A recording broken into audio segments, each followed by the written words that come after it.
everybody, and welcome back to the RageSelect podcast right here on RageSelect. I'm Jeff. I'm Blake. So, Blake, I don't know if you know this, but I'm really sick right now. Last week, I was really sick. I had, like, the congestion and all the, like, fuzziness and stuff. And then this week, it's just turned into, like, a horrible cough that is painful all the time. I'm just, like, coughing up just sludge and, like, bog water and, like, all kinds of horrible shit constantly. But I listened to the show over the weekend, so I did get to hear when you were talking to Michael about it, and I'm glad to hear. Are you feeling better? Because I know that it was taking you for a toll last week too. You know what? I don't care if I'm feeling better or not. It doesn't matter if you feel better. I live in America, and we have so many drugs that I can just walk into a place and it's like, hey, do you need uppers? Do you need downers? Do you need left? Do you need right? You want to dry it out? You want to make more phlegm? You want less phlegm? I'm not even sick. I could go and just take a bunch of Mucinex and just have stuff coming on my face. What really bothers me, Blake, is that last week I couldn't drink my beers, and so I didn't get like a weekend. I just had to lay in bed like a sick dummy, and I'm better now. Like, I feel fine. I just have this cough, and I'm like, oh, if I'm in the final like week, if I'm in the like the last 4 days of being sick, can I drink a 12-pack and also take Delsum 12 hours so I don't cough my way through my 12? I don't know. My dad always said when he was alive, is 7 days coming, 7 days going. So yeah. I think you consider 7 days means 7 beers, and 7 days going means 7 beers. You got 14 to drink. Make yourself feel better. I'm owed. I deserve more beers. You owe beer. Yeah. The life owes you beers right now. Yeah. I've incurred a beer debt to myself, and I intend to pay that debt back immediately. But not before. With anime on the side. That's right. Not before. You of all people should know that, like, I was on a cliffhanger with My Hero Academia, and then they skipped a week because of the Olympics. And then last week, I didn't want to watch it because I was just sick. And now I'm like, there's so much My Hero Academia, and I need to watch it. I need to watch it immediately. So before we get into spoilers, I have not caught up, but I did see the Avengers episode where it's like on your left, and then all of them fucking come out of the It's a great season, and I've yet to get through the entire to be up to date, but like it's so good. So I totally understand you having to like phase that out and be like, no, I want to be in my prime receptive mode of like the greatness of that show. Dude, you don't want to be sick watching that shit. The thing is that, like, anybody who's actually watching My Hero Academia, it's like you and me and Michael are the only people I know that are into My Hero Academia. And I feel like this is the most My Hero Academia thing you can say is like, you don't even know. You even know. Like 3 episodes from now, you're going to be like, I was excited for that. That's garbage. That's just like fucking, it's just trash on the street. And now I got this going on. The next episode, you're like, how was I even excited last week? How was I even excited for any of this? That was all just like kid gloves. And now the real shit's coming out. And then the week after, you're like, how do they keep turning? How high up does this knob go, motherfuckers? My friend Paul, actually, who listens to the show occasionally, so if he's listening, I actually bought him a shirt, and I have the shirt. I've yet to send it, but there it is. There you go. Right, it's an All Might Starbucks shirt. All Might coffee. All Might coffee. See, so there's a lot of love and lore in the My Hero, but we actually were watching it over the weekend, and I watched 2 episodes, and it was like 2:30 in the morning, and we both were just like, you want to watch another one? I'm like, fuck yeah, let's watch another one. Fuck yeah. Let's go, dude. So, it was fun. Well, speaking of superhero shows, last week I was trying to watch something to talk about on this podcast, and I watched the final season of The Umbrella Academy. Okay. Which I'm a pretty big fan of. And it kind of sucked. It was just kind of like... being brought up, and Jeff goes, taking it back down. Yeah. It was like, apparently they cut it so that it was only like 6 episodes instead of 12, which was what it would normally be.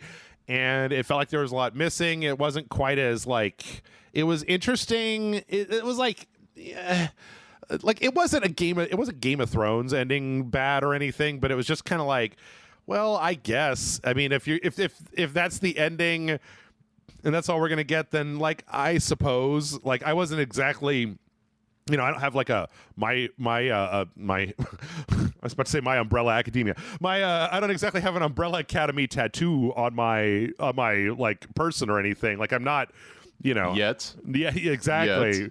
Yet.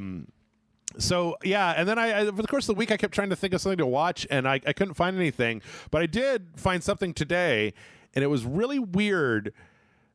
Blake, have you ever heard of a show called The Detroiters? No.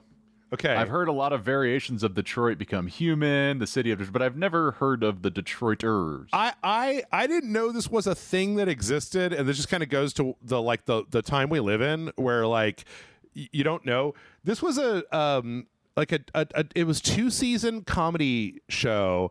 And it was 2017 and 2018 on Comedy Central, and it's Tim Robbins from I Think You Should Leave, and Sam Richardson, who is also in I Think You Should Leave. He was the guy that came back to like get Scrooge to fight the skeletons with him, and he had like the hunky baby talent show or whatever that one was. Right. And they're like these two guys that work in an ad agency, and they're terrible at it, and it's kind of surreal, but it's not quite like I Think You Should Leave levels of surreal. But I watched 2 episodes of it on Paramount Plus, and I was like, well, this is delightful. How have I never heard of this in my entire life? Like some actual laughed out loud in my house by myself gags, and I was like, how is this show? How did I not know that there was this show? You said it earlier. It's Paramount Plus. Well, exactly. Yeah, and that shit is going away too. So yeah, a lot of times like we lose. This is what happens with the big streaming stuff. You're gonna lose all of this great content, or it just gets behind the scenes. And that's what I enjoy a good dig for, right? When you're trying to find something to watch. And I love your theory of taking that whole like Rotten Tomatoes score and really putting that against the average of critic to users, right? But you know, I think that's where we're gonna be. You're gonna find gyms, and I think the Detroiters sounds like a gym. It is behind the Paramount TV. It was great. The second episode had like one of their buddies who was trying to pitch them like ad concepts, and one of them was like, okay, what if there's like this guy and he's running from the cops, and the guy's wearing Reeboks, and the cops are all wearing Nikes, and then he's like coming around the corner, and he gets to the front of his house, and oh my god, he made it, and then the cops, they just shoot him, and he just dies, and then it just says Reebok, he dead.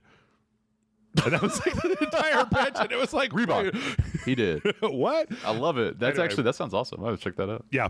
If anybody actually has Paramount Plus, like you go look at that. I mean, apparently that Evil show is pretty good. That's on there too. I don't know. I think I recently heard that Paramount Plus is actually closing. They're actually shutting it down. Well, I don't know. Go get it. Get it now. I'll have to. Yeah, we'll have to talk about that potentially in the news, maybe in the next episode. But yes, no, I think it's just hot off the press. Maybe I'm wrong. What about you? Did you do anything good? You watch anything good? You play anything yes, good? Sort of. I did an entire run through of the Child's Play filmography, starting from like last Thursday, and now I'm done, which is insane. But I watched Child's Play 2. Then there's like Curse of Chucky, Seed of Chucky. Bride of Chucky. It's Bride, then Seed, yeah, then Curse, then Cult, right? Is now so it was one of those. Is Cult was the last one that was a movie, but then there was also a TV show in there, right? There was a TV show, but we're actually going to talk about what I watched last night, which is the remake. Which is the Child's Play remake with the voice being Mark Hamill. That fucking movie is awful. I hated it. It doesn't even come close.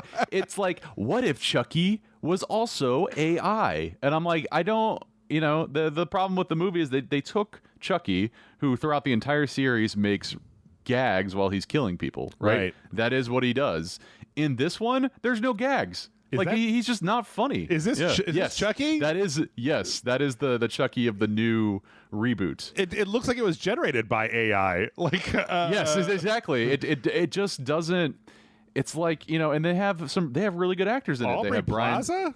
Yes, Aubrey Plaza's the mom. You have Gabriel Bateman, who was in The Fabelmans. You have Brian Tyree Henry, who's been in a lot of great stuff too. Like, the cast is fine. Yeah. It's just they're all stupid. They are like beyond stupid, and I just feel like having Chucky and watching him through an app that doesn't mean there should have just been more. So I highly recommend that people, if you do like Child's Play, to watch that with like rose tinted glasses, because I could not see past the bullshit. I was like, no, this isn't it for me. It's got a decent third act, but it doesn't come close to saving what could have been a great reboot. You had Mark Hamill as Chucky. Well, I remember there being a narrative out there that was, don't watch the new movie, watch the TV show. It's like light the TV show is amazing. Better. Yeah, I've watched the first 2 episodes, and I feel like that's what happened is they were going to make a sequel to this, but because the TV show came out, they were like, why bother? Right. Like it's, but it was still fun to watch with friends, but they didn't mind it as much as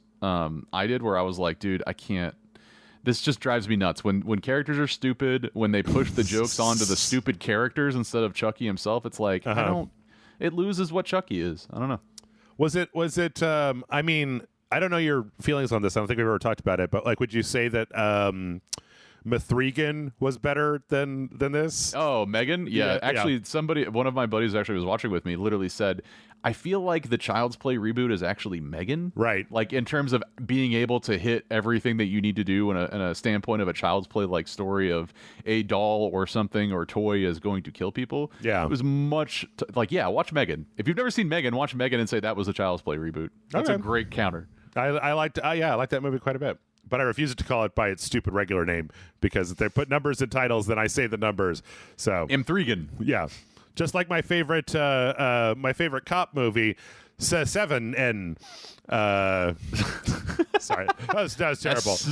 I'm just gonna blame anytime anything is bad on this show. It's because of cough medicine. And anytime it's good, it's my thing. Well, I did it. It started with George Lucas fucking numbering for all of us, right? Yes. Have you seen 1, 2, 3? Have you seen 4, 5, 6? Have you seen Right.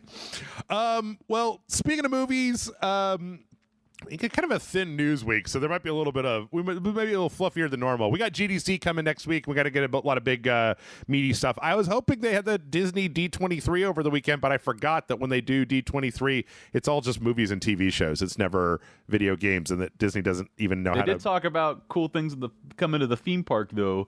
That they did, like a villain world. All right, sorry to sidetrack. You know what? When I think, Blake, I think I'm going to cancel my Disney Plus subscription when they raise the price, because I haven't opened that app in like 4 months, and I just can't. And then I looked at the slate of stuff to come, and I'm just like, you know what, guys? I think I'm just going to go back to stealing it, because I've been paying for this service for like 4 years now, and I've watched maybe 30 hours of content on it, and I don't care to anymore. So there you go. If streaming was window shopping, yeah, the Disney Plus window would just be like Star Wars, Avengers. Like, it's just like, dude, right. I've seen it all. I'm good. Like, I don't, I agree. I think that Disney Plus is something that was hot at first because of the price, and you got to get access to all the Disney movies. But then now it's like, nah, I don't need it. But right? How do you fuck it up? You got The Simpsons and Marvel and like Star Wars, and I don't want to watch any of it, Blake. I don't want to watch any of it. I agree. I remember when the Simpsons DVDs were like you really wanted to get them if you wanted to watch The Simpsons, because there was no way to do it. Right? Like, now it's like it's there, and you're like, meh. Yeah. Seasons 1 and 9 are there. Nah, I'm not gonna watch them. Now I'm gonna go watch weird shit on Paramount. Well,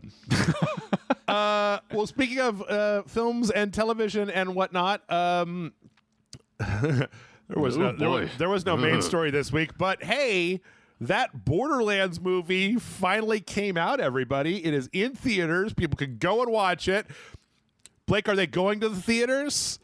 Are they watching the movie? No. Actually, no, wait. This is a better way. This is a better way to put this. How many days will it take for this to be on VOD? We're recording this on the 15th. So it's the 15th no. right now. Let's get further. We're recording this at like 4:53. I think by 7 p.m., I think they're cutting their losses and they're going forward with the VOD. Yeah. Because, oh, mama, is this not going well for them? Anybody. Yeah. Anyone. It's not going well for the viewers. It's not going well for the people in the fucking... I don't understand who this is made for.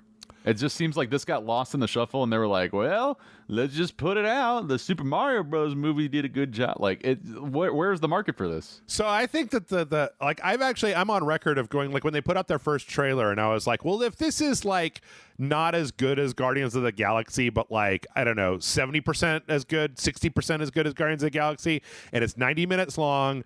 I like Cate Blanchett, man. I'll give that a shot. But apparently, like, no. Just like, and the weird thing is that Craig Mazin, the guy who wrote Chernobyl and The Last of Us show, he wrote the script for this, and then they went in and started fucking with his script, and he had them take his name off of it. So like apparently in the beginning this was like an R-rated script. I think it probably had a lot more violence, and I think that, but like at the end of the day, man, I think it just comes down to casting. Like Kevin Hart is your action hero straight man. Kate Blanchett. I love Kate Blanchett, but she's in a role for like a 20 or 30-year-old lady, not like Kate Blanchett. Like it's Kate Blanchett, Jamie Lee Curtis, and what's her face from Gina Gershon are your three female leads outside of the Tiny Tina actress in here, and it's just like how did you fuck it up? How did you fuck this up? I actually don't think it was with I think it's with the writing. I think it's with the producers, because I go back to, who is this movie for? Right. Who has the passion to be like, I really want to create a Borderlands movie? I feel like the director or the writer or even the actors are probably like, yeah, it was a paycheck. Like there's no passion behind it, and that's where I feel like it fails. And I agree. When we watched the trailer at first, it looked bad, and it was worse. Yeah.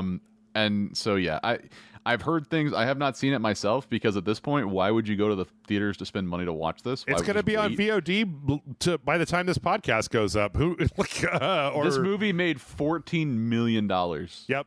On a budget of 150, 14 million domestic and international in its opening weekend, and it's only going down from there. Like they're not even going to get, they won't even get just the actual budget, let alone like they marketed the fuck out of this. They had all these trailers that were all over the place. But the question of who messed this up, I don't know. I'm putting some of it on Randy Pitchford. No, you know what? I'm putting a lot of it on Randy Pitchford, because like, first off, if you were going to make a Guardians of the Galaxy movie, you wouldn't get Eli Roth to do it, right? Eli Roth like wrote, filmed, directed, and released Thanksgiving after he was done doing primary filming on Borderlands. And that movie made a shitload more money than like this thing did in its opening weekend. Eli Roth is not a science fiction globetrotting adventure guy. And then it seems like they cast it with just whoever we could get. Like, who do you know? It wasn't like who's the best person for this part. It was just like, well, what's a name that we can get to put in here? Because, like, man, I don't know anything about Kevin Hart. I don't know if he's a good actor, bad actor, whatever. What I do know is that, like, Roland, the character that he's playing, today, that ain't Kevin Hart. It'd be like casting, I know Jack Black is in here, but it'd be like casting Jack Black to play Rocky and the new Rocky, like, yeah, you'd be like, you're falling flat, and I honestly feel like it's not, Kevin Hart and Jack Black are actually in a film that I'm not gonna call similar, but I feel like vibe wise it might be, which is Jumanji, right? And I thought before going into that film, I was like, that's gonna be a load of ass. It's not. It's actually pretty good, right? I like the remake of Jumanji's, so I know that like casts like that work.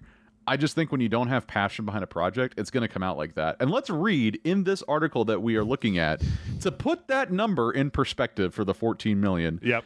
Assassin's Creed, the movie, Angry Birds 2, and the first Hitman adaptation made more money than the Borderlands movie did in the first weekends of the box. To put that into perspective, Hitman, the movie that just sucks altogether, made more money than this piece of shit. Assassin's Creed made more money, and I dare you to find me somebody who's actually watched that movie. I've watched it. I've seen it. Really? I've seen it. Really? Yes. Oh my god. Yes. Why I've seen it, and I will tell you that I watched it, and I was like, how did they get? Who's the guy in that movie that's so good? It's not Michael Fassbender. Was it? Yes. Yeah. How did they get Fassbender to sign up for that project? Because I was like, what are you doing in this movie? You're not supposed to be here. But it's not good either. And the Animus is not to be on stilts. I don't know what the fuck they did. But I remember watching it going, well, that was a thing. Anyway, when it comes on VOD, I will watch it. But I am not about to leave my house and pay like $35 to watch a movie that I already know is a stinker. How big of a stinker is it? It's such a stinker that fucking Uwe Boll is dunking on it, even though Uwe Boll is... Fuck you, Uwe Boll. Sit back down. He's a crazy person. He said, haha, my movies were rated R and made more money than this. Now you wish I directed, in a tweet. Somebody, of course, came back to to point out that Alone in the Dark opened for $2.8 million with a final gross of 12.6. House of the Dead opened to 5.5 with a final gross of 13.8, and Blood Rain opened to 1.5 with a final gross of 3.6. These are not exactly movies that are setting the world on fire. But then I don't know even if you saw this, but then like his response to that was like, yeah, well, there are 41 trillion unauthorized downloads of my movies, and so if you put like a dollar, if you assume every one of those was paying full ticket price, then 41 billion in illegal downloads, and if you assume like all of that was like those were paying customers that only didn't pay because they downloaded the movie from a file sharing site, then like, I'm the best director of all time, baby. But then Uwe Boll is also like, I'll box my critics in the ring. I'll beat you up if you say bad stuff about my movies. So. Well, let me tell you a funny little story real quick, a little anecdote. This happened to me. I was you remember when LimeWire was a thing? Yeah. So without saying what I'm gonna say, you downloaded something that you thought was one thing, and secretly it was something else. Sure. So you download like the latest movie that you want to watch, blah blah blah. Well, that was a day or 2 days where you would do that on that platform, and you would download anything, like the hottest movie or whatever, and you would hit play. Guess what fucking played? It was Blood Rain every fucking time.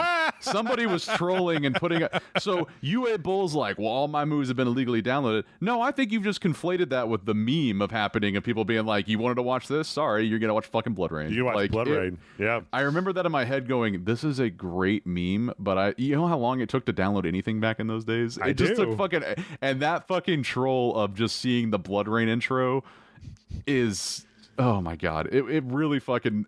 It made me laugh many times. Christina Loken, yeah. Billy Zane, Udo Kier, Michael Madsen, yeah, and fucking what's his name? Ben Kingsley. Like, good lord, Blood Rain. I've never actually watched a single one of Uwe Boll's video game adaptation movies. Maybe that's like a you don't need to.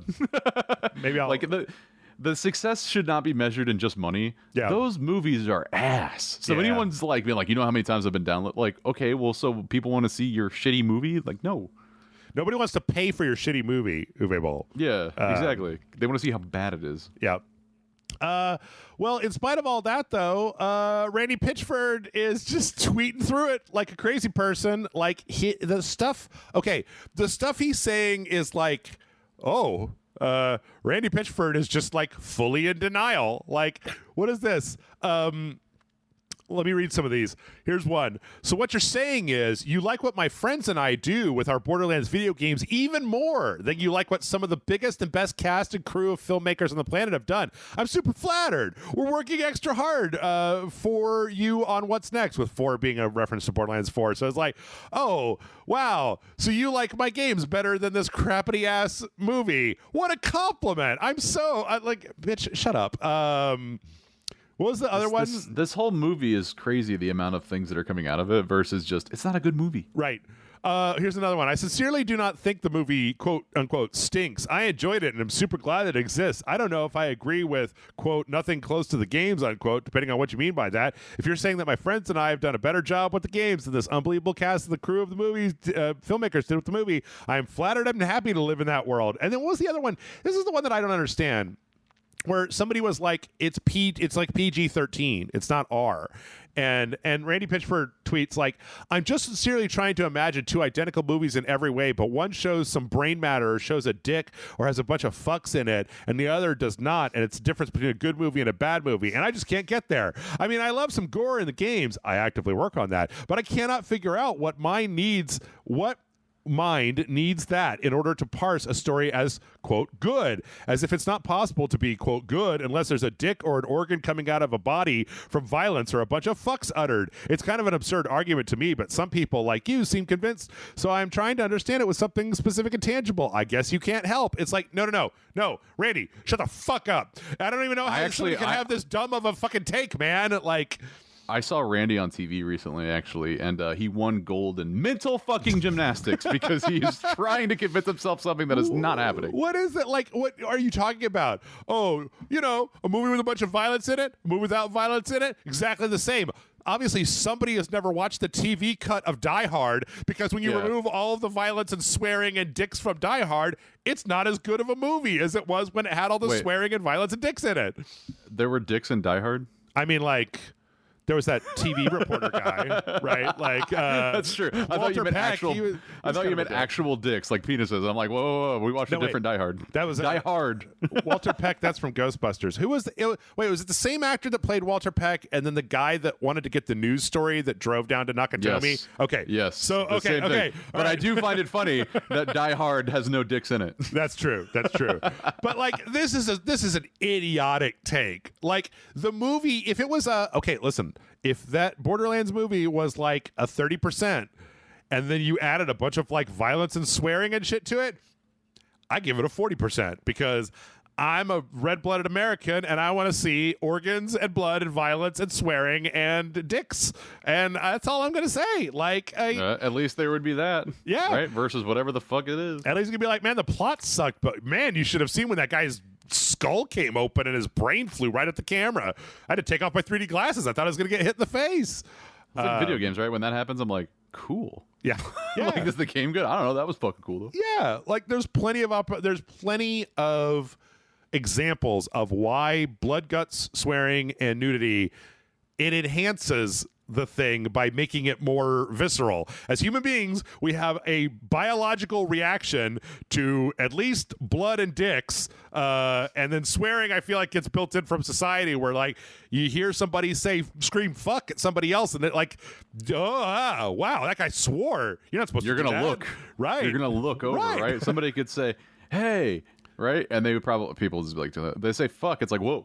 They're going to look immediately. What's going on over there? Oh, shit. Yeah. So, yeah, this is so stupid. Anyway, he's still at it, and it just, he talked about how they cut out some scenes with some backstory in it. I get the feeling that what happened here was that the Last of Us guy wrote a really violent movie, and then like once he turned in the script and he wandered off to do his own thing, Uwe Boll filmed it, and then they decided in editing to go back and like tone it down and retool it so that it was a little bit more PG-13. And we've seen that happen before, and usually at the end of the day, what you come out with is a worse movie when you try to rearrange the whole fucking thing. I know how editing works because I've done it before, but like there's editing to make a thing clear based on the intent that you're doing, and then there's taking what you have and rearranging the entire thing to shoehorn in. Like, go watch, there's a guy on the internet who did a thing about the was it Dan Olson's snowman video about the way that the snowman was all cut up, and so yeah. Anyway, editing is very important. I think that you can make a very decent film a great film with great editing, right? But I don't think you can take shit and edit it and make it not shit. So, you know what I mean? Like, I think that's always going to be the limitation. Yeah. Well, we're talking about movies based on video games. How about video games based on movies? Because we got a surprise announcement this week of a pair of games that are coming out. These are both 2D retro old school pixel side scrollers. One of them is Halloween, and the other one is Ash versus the Evil Dead. They're both being made. Cool. Yeah, they're both being made by, I forget the name of the company, Retro Boss Team Games. And what's interesting is that they look really well. First off, Blake, there's so much blood in here that's just exciting me. I've already given this game like 4 points just to start off out of a scale of 10, just because of the amount of blood. We don't even play it yet, but we know it's amazing. I mean, they're just gallons. It's like fucking Total Recall over here. But there's two different games. There's the Halloween one and there's the Ash one. Halloween, it's kind of weird, the Halloween one, because he appears to be fighting like just mental patients and demons. And then the Ash one, he's fighting obviously Deadites. But there's some extra stuff. One is that if you pre-order the game, there's a Laurie Strode character pack for the Halloween game, and there's a Kelly Maxwell for Ash vs. Evil Dead. But then also, if you buy them, like you can buy each one for, I think it's like $30, and if you buy them as a pack for $50, you can also then play as Ash in the Halloween game and play as Michael Myers in the Evil Dead game. So you can like cross your protagonists over. Cross your streams. Yeah, exactly. I think this is awesome. I really enjoy the look of this game. It's got a very cool 2-bit it's almost like what the Halloween game should have been on the NES, right? But like it's got the power behind I think the engine running this is really, it looks really good. So I actually will play this.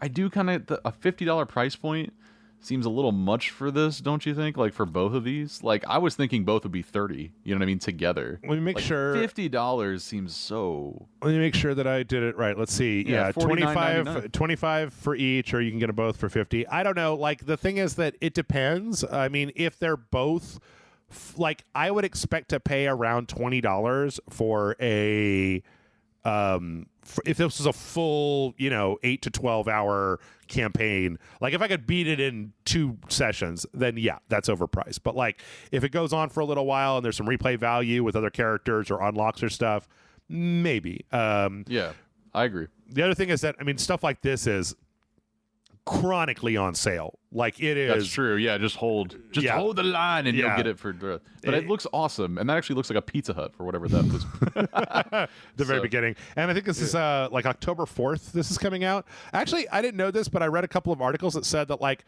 the last actual Halloween video game was the Atari 2600 one. That Halloween has not had a video game. Oh yeah, I was thinking of Friday the 13th. Friday the 13th. Yeah. There was like a Freddy. There's a Nightmare on Elm Street. There's been a lot of other ones, but like Halloween just hasn't had the hoods. They just haven't had the crossover appeal. So it hasn't been done before. I think they've done like with the Mortal Kombat crossover with just Myers, but not its standalone game, and that's actually a very interesting. Has any Carpenter film really been put into video games beyond The Thing was in the Xbox? Right? There's the Thing game. I'm not as familiar with John Carpenter's full filmography. Let me see. They Live, Escape from New York, Big Trouble in Little China. Like it's a very cult classic director, and I don't think there's hardly any video game adaptations of his films besides The Thing, which I thought was really cool for the time, but I know it wasn't. Yeah, really probably not. Yeah, there might have been. I think there might have been a PS1 Ghost from Mars game, but I don't think that is what we should play as a sequential. Well, you know what though?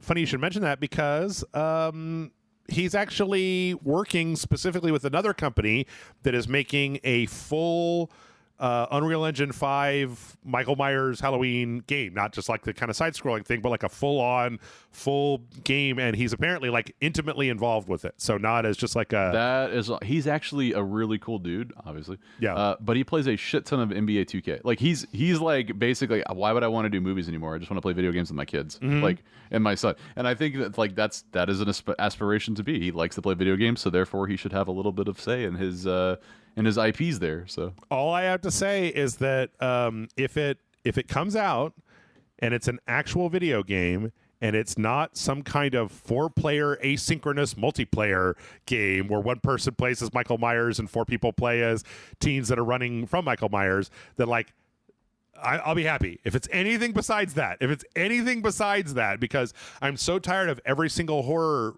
franchise getting folded into that particular thing. Like, I don't even have a problem with that as a concept. It's just like, do something else. It's kind of like the way that a lot of anime games are arena battlers. And I'm just like, I don't even have a problem with arena battlers, but just like something else would be nice.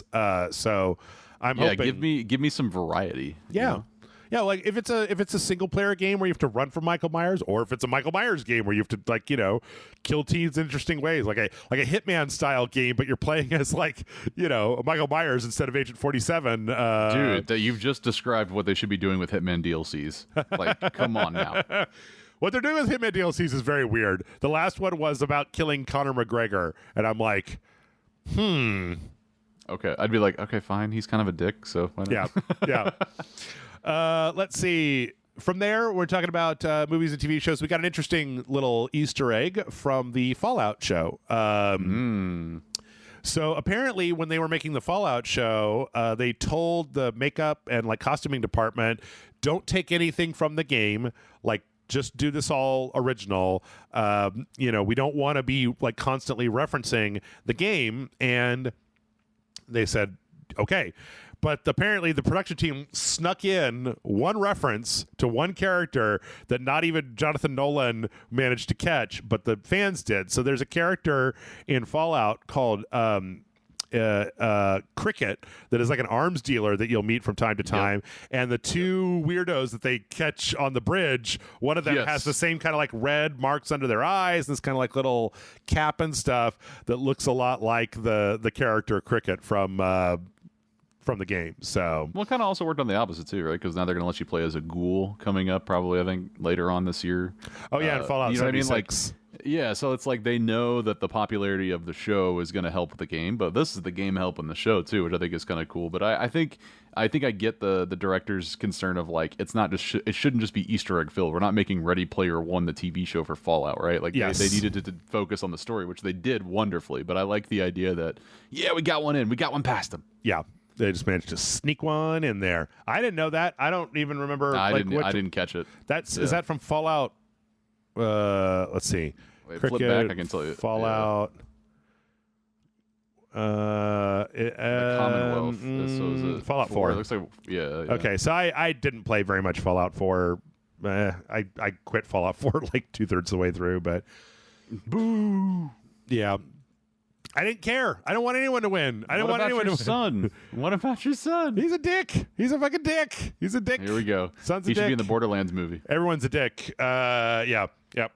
In other Fallout news, we got Josh Sawyer, who is one of the designers on Fallout New Vegas, was basically asked, hey, would you do a New Vegas? Because we live in a world now where Microsoft owns Obsidian and Bethesda, and the rights to both of those, like the rights to the franchise and the developers of one of the most esteemed games of like games. Yeah. And so he said basically, he just says sure.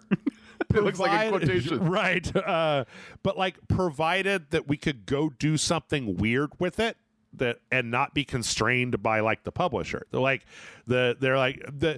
him and there was this same question was asked to Tim Kaine, which was one of the co-creators of the original Fallout a little while back, about whether they would come back and do more Fallout. And their answer was basically just like, as long as I could do something weird and different.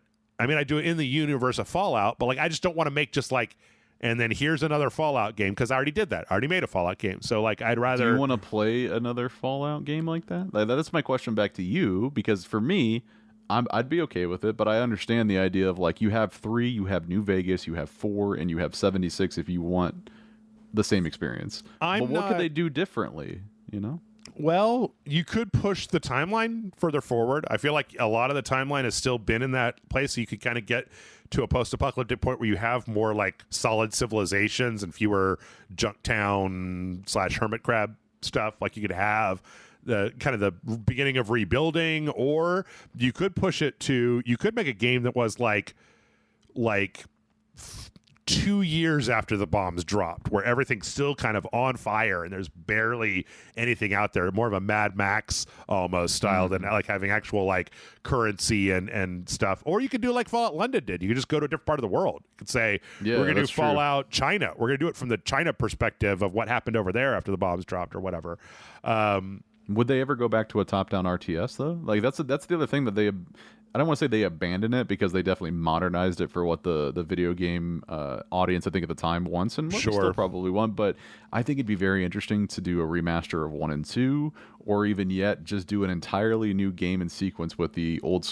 And this is somebody that didn't actually enjoy playing Fallout 1 and 2 in that regard, right? Like I think that would be probably their weird would never get approved thing, but like. That seems interesting to me, because they're going away from their roots from 3. Would they ever go back to that with 1 and 2 and tactics? The only way that I could see that it would work that way would be if the franchise keeps gaining momentum, because like Bethesda right now is working on Elder Scrolls 6. Like they're done with Fallout, except for I don't believe Elder Scrolls 6 even is a thing. Well, yeah. But I get you. I know what you mean. They are working on that, yeah. So the thing is that like I can envision a world where Elder Scrolls 6 comes out, Fallout, like, okay, so here's the problem. All right, here's what my brain says. Okay, here's the timeline, Blake. It's 2 years minimum, probably 3 until Elder Scrolls 6 comes out. That's too long to cash in even on a season 2 project.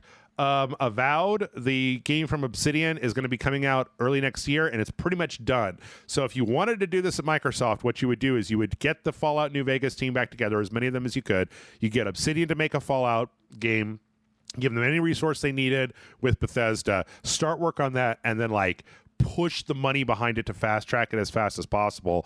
Get it. See if you can get 2 years with support studios all just hooked onto it, because it would take 5 years to make a Fallout game from scratch, even if it was the same engine that you were always using. You use maybe Unreal Engine 5, you staff up a lot of stuff, you use a lot of the existing stuff, you could probably crank something out in 2 or 3 years. Then what you do is you take another studio that's currently not doing something like I don't know what Double Fine is doing, and you have them do what they did with XCOM, where you say your job is just to remake Fallout 1 in a modern engine. Like, all we want is we want Fallout 1 playable for a modern audience, and we're going to use that as like a tease for the Fallout New Vegas 2. Make it so that it's got some Easter eggs that reference stuff from the show or something like that. Then if the show picks up momentum and you've got somebody with enough foresight to start development on a Fallout New Vegas 2, if Fallout turns into a giant cash juggernaut, maybe. Because they're already remaking Fallout 3. Like, that, we know that there's a remake of Fallout 3, a remaster that has all that stuff. And because you know, like the capitalization of the TV show actually felt like, it seems like it fell flat, and it was like later on they were like, oh shit, we actually have something with a TV show. It just, I don't know if they had confidence in it or they didn't anticipate that, but the closest we got was the remaster of 4, which fucked a bunch of shit up for modders, you know, which pissed people off. But I'd be curious because like London, which I need to watch the videos for RageSelect because you guys do play Fallout London. I think that's interesting to me. Where is that literally the fan-made response to the cash? You know, like, it just seems like they never planned out that correctly. And I know London has been in the works for a while, but you know, like, what are they doing? And that would be like, when season 2 of Fallout comes out, are we really going to not have any substance of a tie-in, or at least something new to dive into? We got to get through a few more of these things. But sorry, I'm asking a lot of invoking questions. No, I get it though. In my experience, you look at this, most big companies can't work fast enough. They can't pivot to do this stuff. We had how long was it from Iron Man 1 to Endgame? Like a decade of the hottest thing in the world was Marvel superheroes. How many games do we get? 1, and it wasn't good. You know, Star Wars came back and they gave EA the exclusive rights to make Star Wars games. And for like 6 years, they made Battlefront and Battlefront 2. They made multiplayer online shooters that, like, what the fuck are you doing, man? Which were good games in their right, but it was not even close to the capitalization of what they could have done. How do you mess this up? But then on the other hand, they get all weird about it. Where, like, remember when Dead Space was already a failing franchise, and they were like, well, here's Dead Space 3, and here's the Dead Space 3 comic book, and here's the Dead Space 3 animated movie, and here's the Dead Space 3 phone app, and here's the and it's just like, guys, nobody gives a shit about Dead Space. It's like the Borderlands movie where you put that out now and you're like, if you were going to put out a Borderlands movie, wouldn't you want it to come out around, like, maybe, I don't know, Borderlands 4, right? Or some DLC for Borderlands 3? Like, yeah, get the movie DLC, yada, yada, yada. They're terrible at this because it requires a lot of long-term planning. And, Blake, I'm pretty sure that most people in this world have no fucking idea what they're doing, and they just got to where they went because they went to business school and they could afford the suits, and they get to go in there and be like, I'm Suit Man and I know what to do. Because, like, you and I just pointed out, like, I give you guys a 5-year plan on how to do synergy between a movie and a television show. You get the season 2, once that starts wrapping, you hold it back by 6 months, so you start development on a movie end season 2 with a cliffhanger, put a movie in the theaters. You got Jonathan Nolan, get him to call up fucking his brother, get him in here, start the movie franchise stuff. Don't let Lucy and Walton Goggins get old. Get working on a new thing right now. Get a game in the works, get a DLC in the works, get exclusive content for Fallout 76, get a spin-off game, get the modders on board, hire all those guys from Team London to just come over and start working on stuff. Make London an official thing that you can sell, like it's your IP. But nobody's asking. Nobody ever wants that. But these are all great questions. Speaking of Fallout London, though, let's finish up with a few of these because GOG, I had a hard time figuring out what this headline meant until I read through it. Fallout London has now become GOG's quote-unquote fastest redeemed game of all time because Fallout London is not for sale. You just redeem it on the GOG store. At first, I thought it was like, it had negative reviews and went to positive, but I don't even know if GOG has reviews. So it's just like... Got the cog in the wheel. Yeah. In the first 24 hours, it was redeemed more than 500,000 times. Can you imagine if these guys had just had the ability to charge $10 a pop for those 500,000 redemptions? Like, I would have paid it. I think a lot of people probably would have paid it.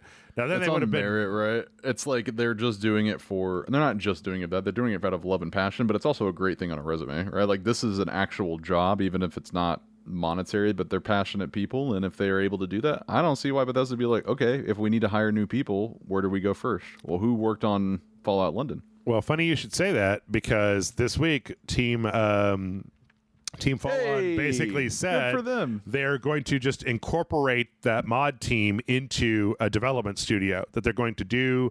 They've got the hot patches to get things working on Fallout London. They've got a large patch where they're basically like, we're going to finish all the content we couldn't get to before. We're going to put that in there. And then we're going to basically just like use during that time, we're going to ramp up into, we're going to be a developer. So we're just going to start doing development on our own games.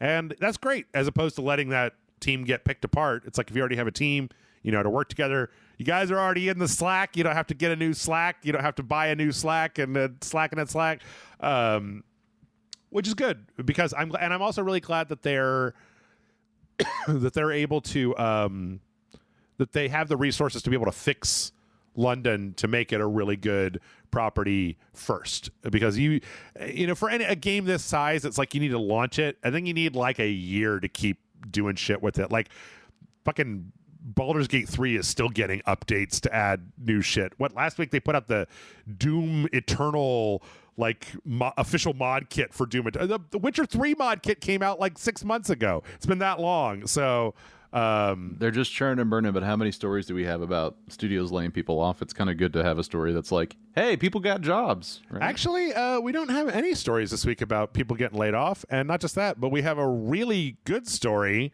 about people who have already been laid off. And we'll get to that when we come back from this break, because it's break time. Cliffhanger. So yeah, love it. You guys stick around to find out what happens next.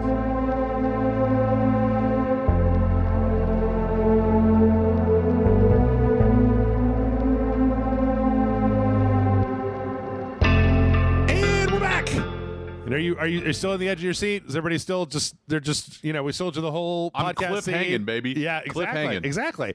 Well, hey, good news, strangely good news. Tango Gameworks, the studio that made HiFi Rush that was shut down by Microsoft last month, has been purchased, along with all their IP, by the publisher of PUBG, Krafton. And so they're going to try to I think that obviously when stuff like this happens, some people might have already left, but they're trying to keep everybody as together as possible, and they're trying to bring them over and make more HiFi Rush or other games, which is great, because I get the impression that PUBG is it's definitely not as popular as it once was, but that it's still... I was all into PUBG, and I'm surprised that this studio is even still a thing and able to purchase other things. I'm like, holy shit. Yeah, the thing I always have to remind everybody is that some live service games, a lot of live service games, they'll develop a really dedicated small fan base, and then it doesn't take a lot to keep them there. As long as you have a handful of developers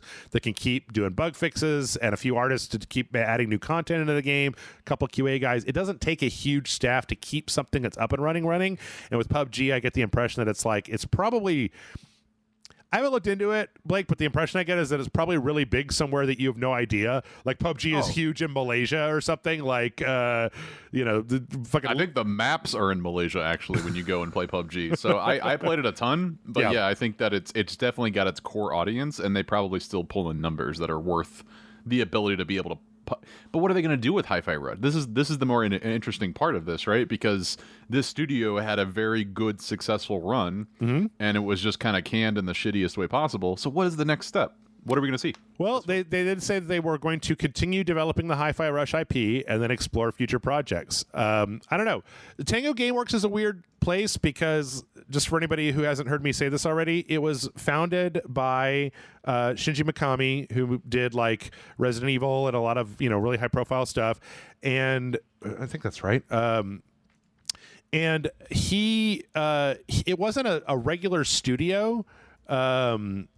Yeah, it was Shinji Mikami.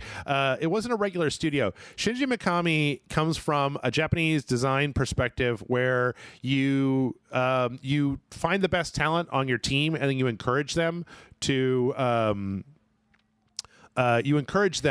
like you make them the lead on a project that you're the lead, and then they're like the co-lead, and then when they get done and they've got all that stuff, then you basically pull back to like producer and let them be the lead on the next project, and then once they're really good, a lot of times they'll just go off and do their own thing, which I think that like the guy that made Ace Attorney did games with Shinji Mikami. There's a lot of really notable developers that like started as people who worked for Shinji Mikami, and that he created Tango Gameworks as a place to make to continue to develop those sorts of that same philosophy of bringing people in, showing them the ropes, getting them up to speed, and then letting them kind of go out into the world.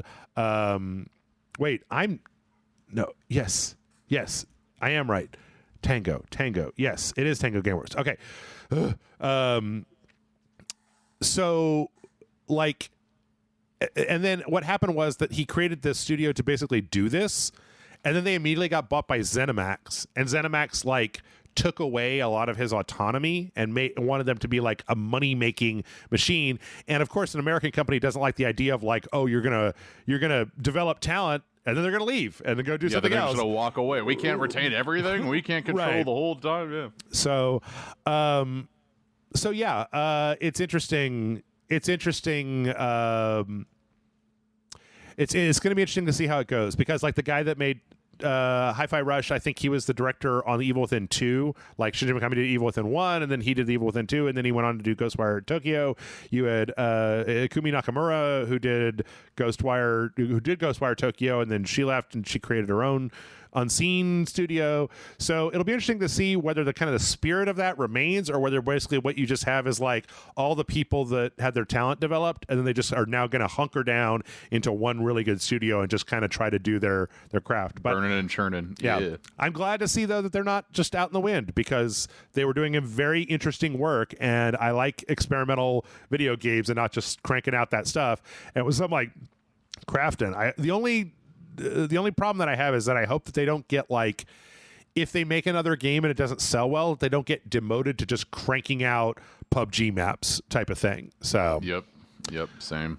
In other developer news, Helldivers 2 is out there in the news again. There's been a big controversy that's happened with the nerfs that have occurred with the flame weapons in Helldivers 2, because they have a flame-centric battle pass thing. I forget what they call their things. And then it's like the war bond. So they had a war bond where it was like all about flame weapons, and then they nerfed all the flame weapons in the game. And people were like, well, wait, what the fuck? Like, you want me to pay money for this like battle pass, but then you made everything that's in it afterwards, right? Yeah, it's a nickel and dime and a bait and switch right there. Yeah. And so what happened actually was they've realized, like, there's another story here that kind of ties into the same thing, where like the developers are also, like, the audience is unhappy, the developers are unhappy with the way that they're doing stuff as well, because it feels like they keep taking like funds, like the community will find a really effective thing and they'll all be in love with it, and then they'll just nerf it, and then they nerf it, right? The classic thing, which there's ways around that where you can do like instead of instead of nerfing one thing, you can like up the fire resistance on specific enemies, right? So they put out basically a roadmap saying in the next 60 days they're basically going to try to like entirely re-examine how they go about balance patches. They're also going to start like a beta server where they can put changes there and then see how it's reacted to. They're going to start doing like focus groups with like the players to see what they want, that type of thing, because I don't know, it's really hard, right? Like in some cases with a live service game, like what you just don't want to do everything that the audience asks for. That's stupid. That's true. I do find this to be, again, like it's I think it was the South Park episode where they're just like, I'm sorry. Mm-hmm. Like, it feels like that right now with this studio, and look, I played Helldivers a lot, and I haven't gone back to it. Yeah. But it just feels like it's not that hard. Just don't fucking nerf things that you know are going to piss people. Like, you've created this community. You know how crazy they are, mm-hmm. right? So they know when they do this, they're just, I just feel like it's a way to keep people, like, mad, just keep playing, like, just leave it alone and fucking make the bugs harder, right? Like, I don't know. It just seems like they're enjoying pissing people off. Well, the other thing that they said in the kind of developer section, because there was a bunch of stuff that was coming from like the upper staff and the developers and stuff about how they were unsatisfied too. They don't want the player base to be mad at them, if you believe them, but that they also talked about how like a lot of times the changes that they end up making started development many months ago, and so then like this wasn't a thing when we started the development of this of this pack, right? It wasn't like we planned to put out a fire pack and then the day before it came out make fire less effective. What the fuck good would that do, right? Like you're putting out if you make the weapon that you're trying to get people to spend real world money on inconsequential, like it doesn't take a PhD to understand that like you're just shooting yourself in the dick there. Like you gotta kind of make this stuff go together. So I think that what they're trying to do is basically figure out a good pipeline to be like, how do we take feedback and then react to it, and how can we do this in a smoother way than just like, well, here's what we've been working on. Everybody's like, I hate it. They're like, oh God, fix it. And then it's like, okay, well, what about the next thing that's coming out? And they're like, I hate that too. So I just feel like they're look, I think having a voice as a developer is different because I think a lot of this is happening across a lot of live service games, but nobody gives a shit enough, right? So, I feel like with this scenario, it comes down to, hey, they do want to make it better, which I would appreciate, but I'm like, this is the same company that fucking allowed PlayStation users just to chill in a fucking lobby to save up a fucking... That still makes me so angry, right? It's the whole like, oh, you're gonna get in. Like you just wait for like 2 hours. Yeah. And it was just because, we didn't quality test that the PS5 users could just stay in the lobbies for forever, right? Like it's just like, oh my God. So, I'm just curious, the next time we're on this podcast, will there be a Helldivers 2 developer reactionary? They see those Steam reviews go up and down, right? Yep. They react and they say, no. So I'd be curious because it just seems like this is a trope. It's happening constantly. Maybe they did say that like they want to try to like prioritize, basically they want to do what we were talking about. They want to prioritize like if something is unbalanced, then instead of taking it away, they want to like adjust other things, because the game can also die from just being too easy. If it's just a cakewalk and you don't have those like, oh my God, I can't even believe that we managed to survive that. I got to get my buddies in here because I can't get this level through, like stuff like that. Right. It has to have a level of friction, or else it's no fun. But if you consistently feel like every time you're like, ooh, I found a new treasure, and they're like, yeah, I'll take that. That's mine now. So, but I don't know. We'll see. We'll see if it manages to change going forward or not. Let's see. From there, this is one that people are not going to be super happy about, Blake. So they're making the Dead Rising Deluxe remaster, which is basically a remake, or Deluxe remake, or whatever the hell it's called. DRDR is their thing. Deluxe remaster. In the old Dead Rising games, if you took pictures of zombies and you got like PP points for doing that, right? And you got different, there were different categories. It was like drama, or like horror, or like action.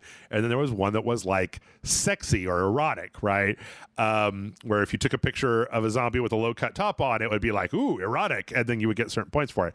Well, they're taking that out of the game. Like, this was actually entirely, or just the upskirt one, like just the sexy one, or whatever? Just the sexy one. So all the rest of them will still be there, but like that one is being taken out. There was also a little sub mission where a guy like challenged you to get your highest point sexy pick over to them, and if you did that, you know, you got a reward for it. They're changing that. Yeah, so they had a director's report video that came out, and people noticed that when they were taking pictures that it didn't have that in there, like it wasn't factored in, and so they figured out that it was basically taken out of the game, and yeah, so they officially confirmed that, and then Capcom actually put out a statement about why that is. That's basically like, what, when the game was made, like, okay, I'll let me boil it down for you instead of reading like 2 paragraphs worth of Capcom. When the game was originally put out, it was an edgier time when you could be like, look at the tits on that zombie, and nowadays people are a lot less like, look at the tits on that zombie, and so we took that part out.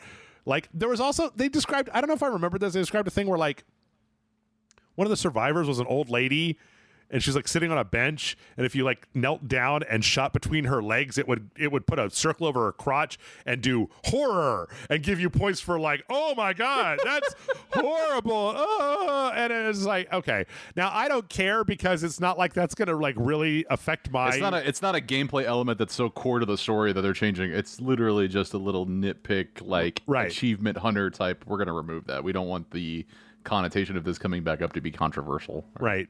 Now, I you know, some people, I don't go to video games for sexiness. There's a whole internet full of like actual pornography that you could look at. I don't need my video games to be like, ooh, look at the bouncing jubilees on that Samus Aran. I don't care. I don't care about that. That's not why I go to video games. My hands are on the controller, not shoved down my pants, okay? And I realize some people are going to say, oh, well, you know, it's not that. It's not that everybody's just jerking off to video games. Some people want this kind of like titillation and blah, blah, blah, blah. It's the same thing we said. Or a Deadpool ass controller or a Wolverine ass controller. I just got done talking about with Randy Pitchford, how it's like show a dicks, right? And that could be something that's exciting to the people that are playing your game or whatnot. So I don't want to pretend like there's nothing here, but like Dead Rising was about zombies, and I feel like I don't know. It just doesn't. If they take that stuff out, it just doesn't matter to me, Blake. I don't know. Does it matter to you? It doesn't. It doesn't. But then it's like I'm not offended by any of. I wasn't offended back then, right? But I'm not going to say that other people won't be offended by it. But it just seems weird that it's like. I do feel like sex and sexual overtones, and especially in American culture, is like so protected versus violence, which is so fine, right? Like in other countries and other things in the world, it's the opposite, right? You go to a European country or even like Mexico, those news channels do not hold back on, you know, showing a lot of different shit, you know? So I personally think that it's they're trying to stay away from the controversial aspect, but it seems like they still got into it by having to make this statement. It's just kind of this weird catch-22. Yeah, exactly. Yeah, I don't know. I mean, we'll see if it affects anything. So far, when they do this stuff, it doesn't really seem to affect sales. Like, I think the last thing that happened with this was the Resident Evil 4 remake. Capcom made Ashley older and gave her a more conservative outfit instead of being like a 15-year-old whose skirt you could look up, and it was like, and people were like, bah! And I'm like, that's like, this is horror. If you guys want to fight that fight, that's fine with me. I'm not. I don't care if they do that. Like, I don't care. It doesn't matter to me. I spent a long time in that Stellar Blade game trying to find an outfit that didn't make the main character look like a cyber hooker, because I was like, girl, you're fighting demons and your fucking cleavage is out. I want a little realism in my game, in my zombie game. Yeah, so I don't really care, but it's out there, and you've now been informed in case that's something that makes a difference for you. Let's see. From there, speaking of remakes, we got some earnings call news, and so that means we got a few interesting updates that just kind of came via earnings call. In this case, Remedy put out their earnings call. The last time we heard from them, they were kind of in pre-production on there's a Max Payne 1 and 2 remake, and then Control 2, and they had a multiplayer game called Kestrel that they canceled to focus on those other things. Apparently, the Max Payne games are now in like They're currently in full production mode, and they have like a skeleton version that's playable from beginning to end, which is pretty impressive if it's both Max Payne 1 and 2 hooked together into like one game. That would be sick, yeah. And then like, especially because also Sam Lake, there's like a full-on Sam Lake model in the game, right? Because he was in Alan Wake 2. That's the face of Max Payne is Sam Lake. So, but yeah, so they're working on that. Control 2 is still kind of in pre-production mode, but they're probably just going to get to the point now where they're going to have to crank through just asset creation and then tweaking and making sure everything is working right. It'll be interesting to see. I might here. Okay, here's a question for you, Blake. Max Payne 1 and 2, full remake from the ground up. Do you still want comic book panels, and do you want the comic book panels to be the same ones they were before, just higher resolution? Or do you feel like they should make those into full-blown cutscenes or redo the panels with like a new artist? I think it comes back to, is this a remaster or just a what's the other one, remaster or remake? Yeah. Is it a remake or a remaster? I think it's a remake. I think it's a remake. Do whatever you want. You know what I mean? Like, this is a remake, right? And I feel like, I thought you were going to lead with, do you still want the baby fucking scene where you have to fucking walk on a bloodline? I'd be like, no, take that shit out. Yep. But since it's a remake, I say change it. Do whatever you want. It's not a remaster. Okay. Also, it was interesting. Apparently, in their financial report, they said that the profits are up, like a 16.2% jump during the same period as last year. And they're expecting another jump in the next quarter because they're doing a physical release of Alan Wake 2 because it was digital only when it first launched. So that could also pull stuff in. It's nice to see that Remedy is basically just making enough money to keep moving, keep doing stuff. Yeah. And you shareholders out there, don't be like, okay, 16%. We expect a 36%. Like, just let them have a win. Yeah. Like, don't bank on anything. Just let them have a win. I don't know if Remedy has a lot of outside shareholders. They might be a more privately owned company. That's probably why they're being successful in that regard. Yeah, you know? Because they can afford to be very conservative and just kind of move from quarter to quarter. So, let's see. Speaking of remakes and remasters, it might finally be happening. Red Dead Redemption might be finally coming to the PC. It is almost certainly happening. There have been leaks for a long time about this, but the strangest thing happened where the PlayStation 5 description, a leaked description on the PlayStation Network for Red Dead Redemption had this language in it. It was so weird. It was like somebody sent them the wrong copy, basically. So it's like, experience the epic Western adventures that defined a generation. Now on PC for the first time ever. And then it has a description. Copy and paste of somebody that was doing marketing and didn't even pay attention. Mm-hmm. And then at the bottom it says, featuring the complete single-player experiences of both games, including bonus content from Game of the Year Edition, Red Dead Redemption features all of the 2023 console version upgrades, plus PC-specific enhancements, including support for increased resolutions and frame rates, multiple displays, and other accessories, plus spatial surround sound. It's possible. Gary Mars Band's finally coming to the PC, where we can mod in Thomas the Tank Engine and as well as everything else and all the craziness that we want. You think you can help me with my TB? My tuberculosis. Oh, Arthur Morgan. You can have Arthur Morgan in there. Yeah. I just hope that they're doing a better job than they did with the Grand Theft Auto remasters, right? Because those were just total dick. That was a total shit show. Total honestly. dick face. Yes. Yeah. But it would be nice because once something is out on the PC, the modding community can finally grab it and give you a good version of it, even if they just release a broken version. So we'll fix it. Just release it. Yep. Just put it out there. We also got basically in the earnings. This was an actual. No, yes, this was an earnings report for 2K that Grand Theft Auto 6 is still scheduled for fall of 2025. This is a news story because everybody is like, I don't believe you. It's going to get delayed. Ooh. It will get delayed. It's going to get delayed because we saw the first trailer for it last December, right? And we've heard nothing since. They've been pretty mum on it since. I don't know. I mean, they've been working on the game for 10 years, so it could very well be. Well, my question is, as a release, what's more successful? Do you have a fall 2025 and then let it slip to winter so you can get a part of the Christmas sales, right? Like, what is the actual driving point to delay it? If it's not related to the game development delays, then what is the marketing aspect of that? Is fall the right moment to release Grand Theft Auto 6, or would it be better suited for a winter go? I don't know. Like, does it need a ramp before Christmas? Or there's a you would say no. You would want it in fall. You don't want to compete with the October, November glut of games that happens.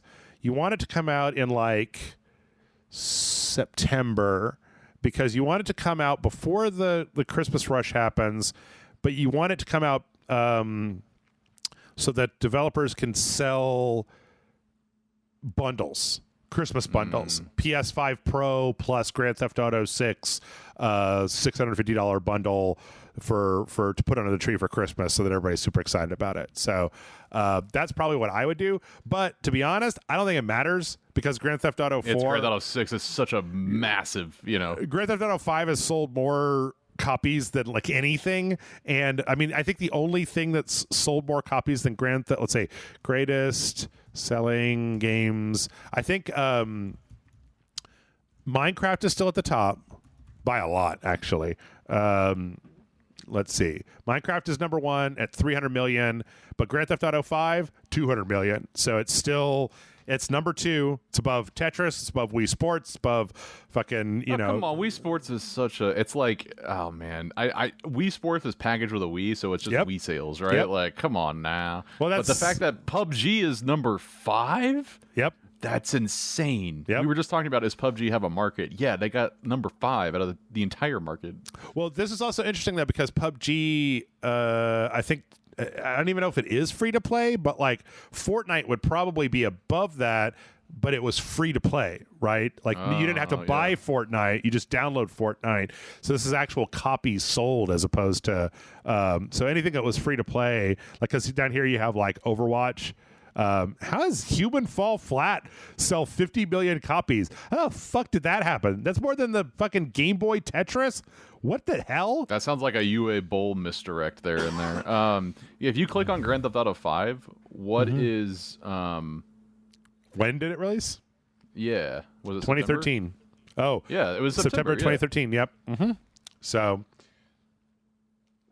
it would make sense if it was September. It doesn't really matter, though. Everyone's going to buy the shit out of it. Like, it doesn't matter. Everybody's going to buy the shit out of it. Yep. Let's see. Concord revealed some details about their monetization strategy. This is the new upcoming kind of Overwatchy Guardians of the Galaxy game that PlayStation or Sony is pushing pretty hard, that nobody is interested in. Everybody's just like, I don't give a shit. Nobody cares. But they're pushing it really hard. And they talked about how their monetization is going to work, and it will have microtransactions, but they will be cosmetic only, and will have no effect whatsoever on gameplay. There's no talk of like whether it has a season pass or anything, but basically just cosmetics, because the game is going to be like $40. It's not going to be a free-to-play game. It's going to be a $40 game to purchase. So they also said that like there's a bunch of other, the in the same article, the developers were talking about how there's a bunch of stuff that people haven't really seen from the game yet that's going to like differentiate it from some of the other stuff out there. The ability to carry like upgrades to other characters, like if you switch characters, that there's something about like to get new characters, you don't buy them, you don't unlock them, you like rescue them in the game, and then you get to unlock the new characters. So I don't know. I'm still holding not a torch, but like just a Bic lighter, like at a concert, and I'm not even holding it up. I'm just holding it kind of like down, like by my side.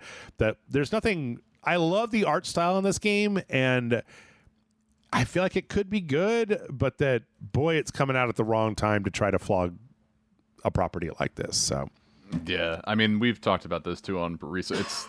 It's got really good. Actually, I don't know if we talked about it. I feel like it's got really good cutscenes, but then like the gameplay, I'm just like, I don't I'm not gonna play it. You know, like I like the back and forth during the cutscenes, but I don't know. It's gonna take a lot for me to jump into the 5v5 and do another Overwatch dive in or something like that. So time will tell. But I do appreciate the start of no battle pass, no nothing. But I'll be like a sure Jan because I know exactly what's gonna happen. Is they're gonna be like, yeah. Sure, Jan. Yeah, within a year you'll be down to free to play, and here's the battle pass, and there you go. So, yep. Here's a crazy thing. There are 18,000 people playing a new Valve multiplayer game on Steam, and nobody fucking knows about it. Valve, the company behind Half-Life, has put out a multiplayer MOBA first-person shooter hybrid called Deadlock. We had a bunch of assets that were leaked for a little while back, but they're currently beta testing it right now. And like if you look at like the Steam charts, it's an invite-only thing, and it's got 18,000 concurrent players, which means it's one of the top 65 most played games on Steam, and yet like... Did you know that there was a Valve game named Deadlock before I just said that to you? Nope. There's no screenshots. There's no video. There's a subreddit where people can talk about it, but it's like it's been very like if you like the top of the subreddit is a Fight Club meme where it's just like there is only one rule: you do not talk about Deadlock. And every post on here is a text post talking about individual mechanics. There's nothing about gameplay because I'm sure that they're locked. That got that shit locked down real hard, and if they find out that you leak stuff, you're out of the thing. But apparently people are really liking this game. It's just like this shadow game that is out there and nobody's like heard of it. So that's a very hard thing to do these days. Yeah, it just goes to show that like, well, not just that, but what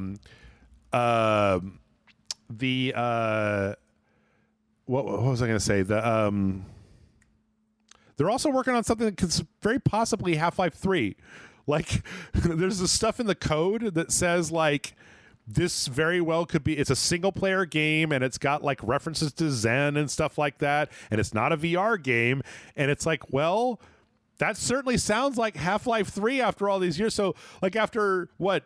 15 years of inactivity, 20 years of inactivity. Here it comes. Valve back to making like oh no, they made that card game that everybody fucking hated. But so yeah, this is what this Deadlock game is. It's kind of a third person MOBA with, it was originally going to be like Half-Life themed, I guess, but then they kind of just went to this magic kind of steampunky Dishonored looking thing. So this looks like a little bit like Team Fortress 2. You know what I mean? Like obviously that's the same engine, it's Valve, but it's like it just seems like Team Fortress 3. Could be. I mean, but you can see down here with the map that it's got like lanes, right, with like heroes, and there's like buys that you do, like so, and there's creeps and stuff. So it does have a very kind of like what if Team Fortress 2 turned the saturation down and put some steampunk goggles on kind of look to it. Yep. But that's exactly what it looks like. But that. It's interesting. There's also these there's these giant rails that kind of go along the map where you can like go back to your like buy points and then just come right back to action. So I don't know. It's very weird to think that 2024. It's like what we're 2/3 of the way through 2024. There might be a new multiplayer Valve game out by the end of the year. Wild. And like you haven't done anything. Like we haven't heard thing number one. So impressive. Yep. In other Valve news, Valve is going to start cracking down on joke reviews in their on Steam. So a lot of people on Steam will just use the review section to put in like emojis and or one-line reviews or stuff that isn't helpful. And Valve is now going to be using a combination of moderation, a little bit of AI, and a little bit of reporting to basically shove those reviews like to the very bottom so that you do not see them. But in a strangely cool move, they're also going to add like a checkbox that you could turn on that'll let you still surface them like where they come, like if that's what you're into, if that's what you're here for. But that like they just don't want new players trying to figure out if a game is good to get ASCII emojis of middle fingers and not like an actual review. They're organizing the reviews to basically it's just like, hey, if you want to see stupid meme crap, just you can click this button and it'll come back. But that's kind of ideal, right? Like if you want to know if this game is good, you don't have to wade through a bunch of like middle finger emojis and a bunch of other stuff that they can create through HTML, right? Like, yep. Just show me what I need to know, and that's a good business decision, but it also doesn't piss people off going, well, they're taking the fun out of reviews. They don't let me flip off Epic Game Store. Yeah, there was never a good reason, in my opinion, to let people do that. Well, I will go to a Steam, I'll take this to scoot over here for just a second. Blake, I have sidebar if you're listening to Junk Food Cinema. I have a dream. I have a dream of a world where in a user review, like if a game has user reviews, what I want is the ability, I want this on Metacritic, I want it on Rotten Tomatoes, I want it on Steam, anywhere that a human being can leave a review. I want the ability to say, I'm going to give you a keyword, and if any review contains this keyword, not only do I want to not see it, but I want its number taken out of the average, right? Mm-hmm. Like, I want to be able to put in the word woke, and if somebody's used the word woke in their review, I want that review expunged, and I want that number removed from the average score, because I don't care if a thing is woke or not. That doesn't matter to me. And so I know that it matters to some people. It's just an example, right? But well, that's actually a good example, right? Like, don't mix in the joke reviews with the actual reviews, because you also skew the metrics. Right. Like on Steam, a lot of times, I want to be able to remove any. I want to remove any review that talks about how there's no keyboard support, right? Like if it's no keyboard support, your one complaint, thumbs down. I don't care about that, right? So like I don't care whether no FOV slider, thumbs down. I don't care about that either. Like I want to be able to curate to actually get an accurate review from the people that care about the same things that I care about, because right now it's like, well, I don't give a shit. Like for Helldivers, I wouldn't have given a shit on the PC if I had to log into a PSN account. I have a PSN account. I don't care. Like, some people get really incensed about, like, I don't want to have to log into another service. I've made a peace with that. I got fucking 100 services on my computer. I'm an adult. I know how to turn things on and off when I need them. So, like, if you're thumbs downing it because it's got the PSN login, I want to take your voice out of the review pot. I don't care about that. Like that. This just in: Jeff wants to remove the voice of the gamers. That's right. Take your voices away. So, no, but I hear what you're saying. I think it's a valid. It's curating a game review and average for the person that actually cares about certain things. And if you would like to say, hey, I really care about high frame rate or consistency of like output of resolution. I think that would probably be more categorization. Yeah, but they're not doing it with this rollout, right? Like this is just strictly just to remove or push down the other ones. But that's an interesting. Hopefully in the future they do, because it seems like it could. Hey, click these 5 options depending on gameplay, multiplayer. Like just even simplifying it, I feel like that would be easy. I wanted to write an AI that could like look at all the reviews on a thing and then give me a score. Like give you like sliders, right? So you could put in like frame rate, and I care about that a little bit but not a lot, and then like have it give me an actual thing instead of just being like gotta scroll through 6 pages worth of reviews on some porno game and to be like, okay, it made you horny, I get it, like you're like, man, this is really weird for the Disney fucking game. Never mind. Speaking of things that make people horny, Doom 1 and 2 got released last week on Xbox Game Pass. In a new kind of, they added a few different things. They kind of gave some standard mod stuff. However, they did a big no-no. They added mod support to the game, but there is absolutely no moderation about who uploads what mods from where.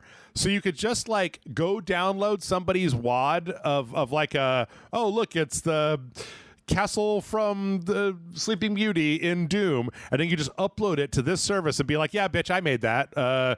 Give me props. Give me a thumbs up for that. Or if people are more demented, worse things could happen, right? What? Like, yes. That's a huge gaping hole. If I get, well, that's probably not the right word to say, but it's a huge hole in the fucking code or whatever flow that they put together there. Yeah, I think that they're already. I think they're already having to work on this because like.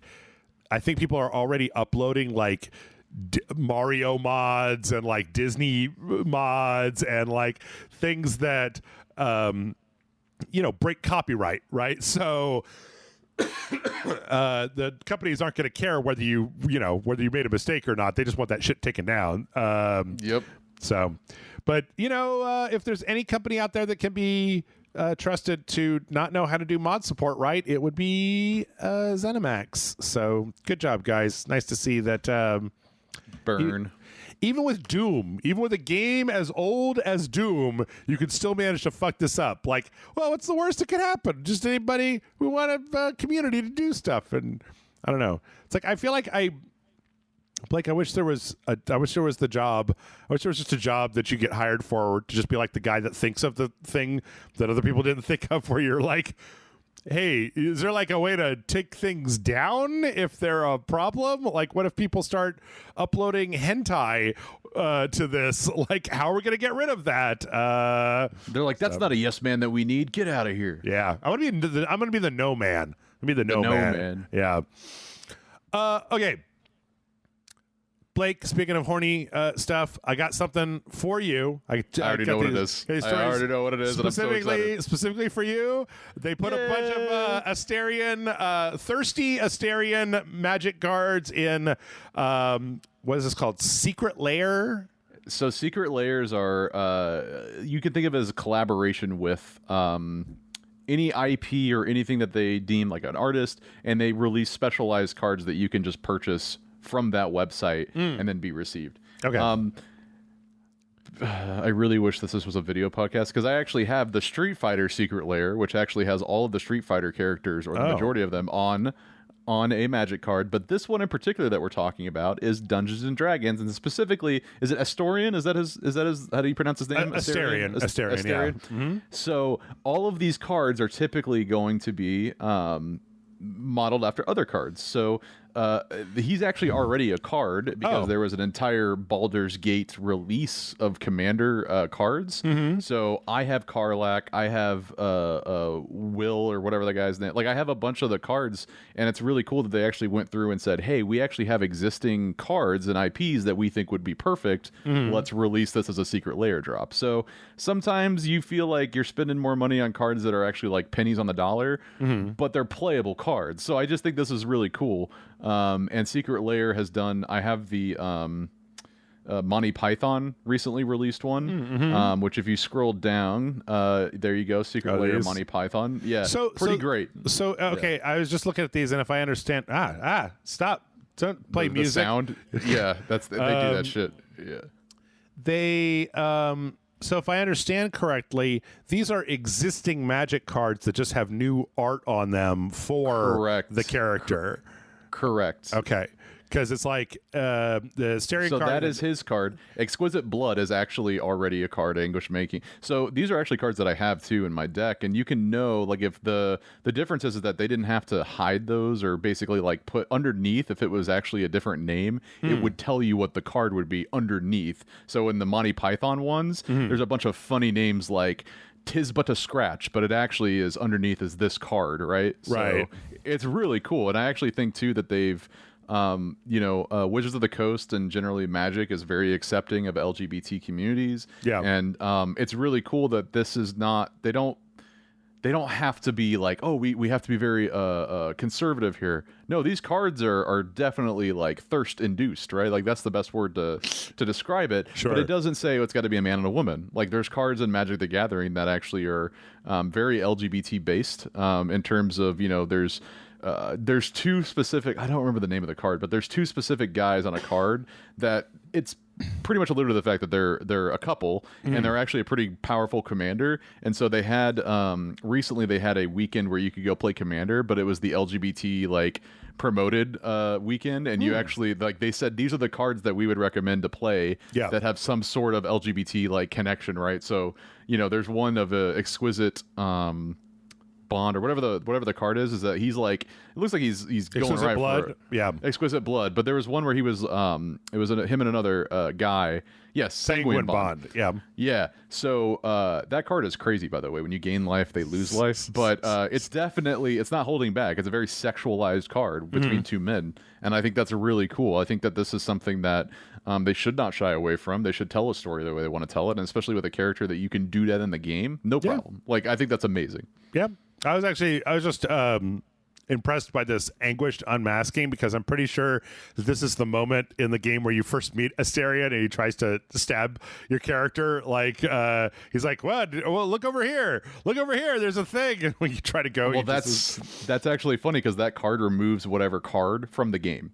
So like legitimately, like that's what I like about the story of the card and the art, is that they took that and went, hey, what magic card makes most sense for this moment that is so characterized by him, and then it's great. So same thing with the Monty Python. They have a catapult that just deals 1 damage, but you can actually like launch cows theoretically, right? So that's cool. Yeah. Let's see. In other Baldur's Gate 3 news, Baldur's Gate 3 ain't done winning awards yet. They won a Hugo Award for writing. Apparently the Hugos in 2023, I think they said, 2021 added a video game category to their writing awards. And it deserves, and this is the same company that was like, stop giving us awards. Yes, we really just stop. We appreciate it, but stop. Yeah. Sven Mickey had a very nice tweet where he talked about the words. And I feel this one quite a bit. The words Hugo nominated determined my reading list when I was a kid. Very grateful for this one. Thank you, WorldCon, for all the fandom. This is great meeting you all. So, yeah, I mean... Good for that studio. I love that. The idea of like, okay, we have so many rewards. Please, like, it's fine. Like, we're working on the game. Let us work more. Right. I wonder, it's... what the game of the year, kind of the agreed upon game of the year, some years it's like, whatever. You got your award, you get a BAFTA or whatever. It's great. But like, because what was like game of the year 2022 was Elden Ring. Well, Elden Ring? That game wasn't very good. It's both balls. But see, with Elden Ring, it's weird because Elden Ring,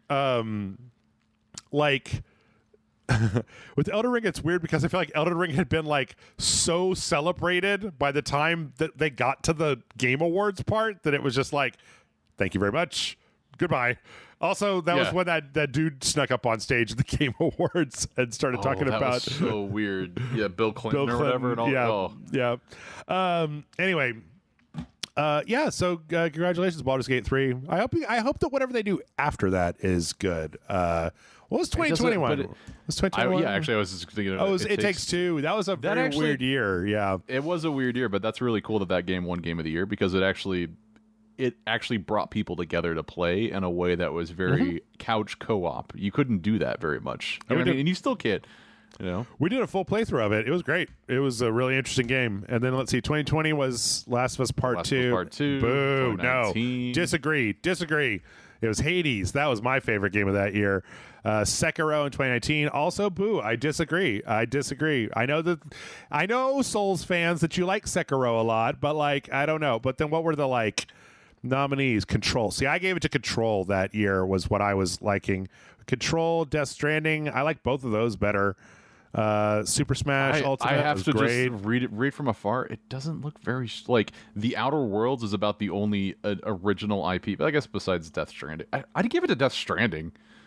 Control is an original IP. What are you talking about? That's true. No, and I was looking and I was like, you know what, you're right. Like Super Smash Bros, Resident Evil 2, those two in particular, I would just remove from Game of the Year, because I'm just like, Super Smash Bros Ultimate, is that Game of the Year?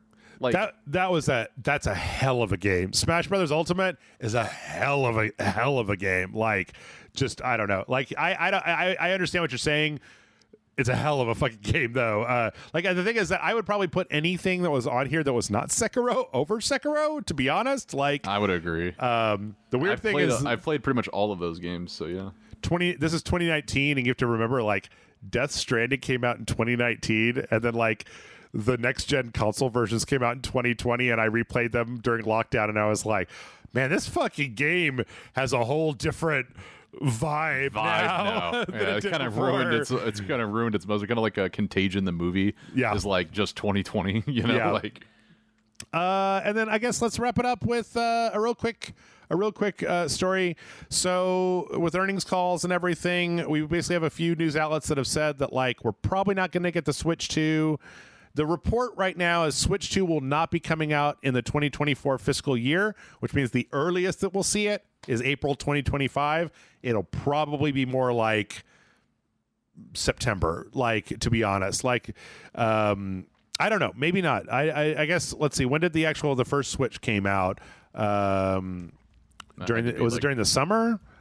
I mean, like Nintendo is. They always release it. I know the Wii released in like the winter time frame or like the September time frame. Let's see. Nintendo Switch was March. Yeah. So I don't know. Yeah. Maybe they'll do a surprise. I mean, the thing is that if they're going to release it in April, they must start.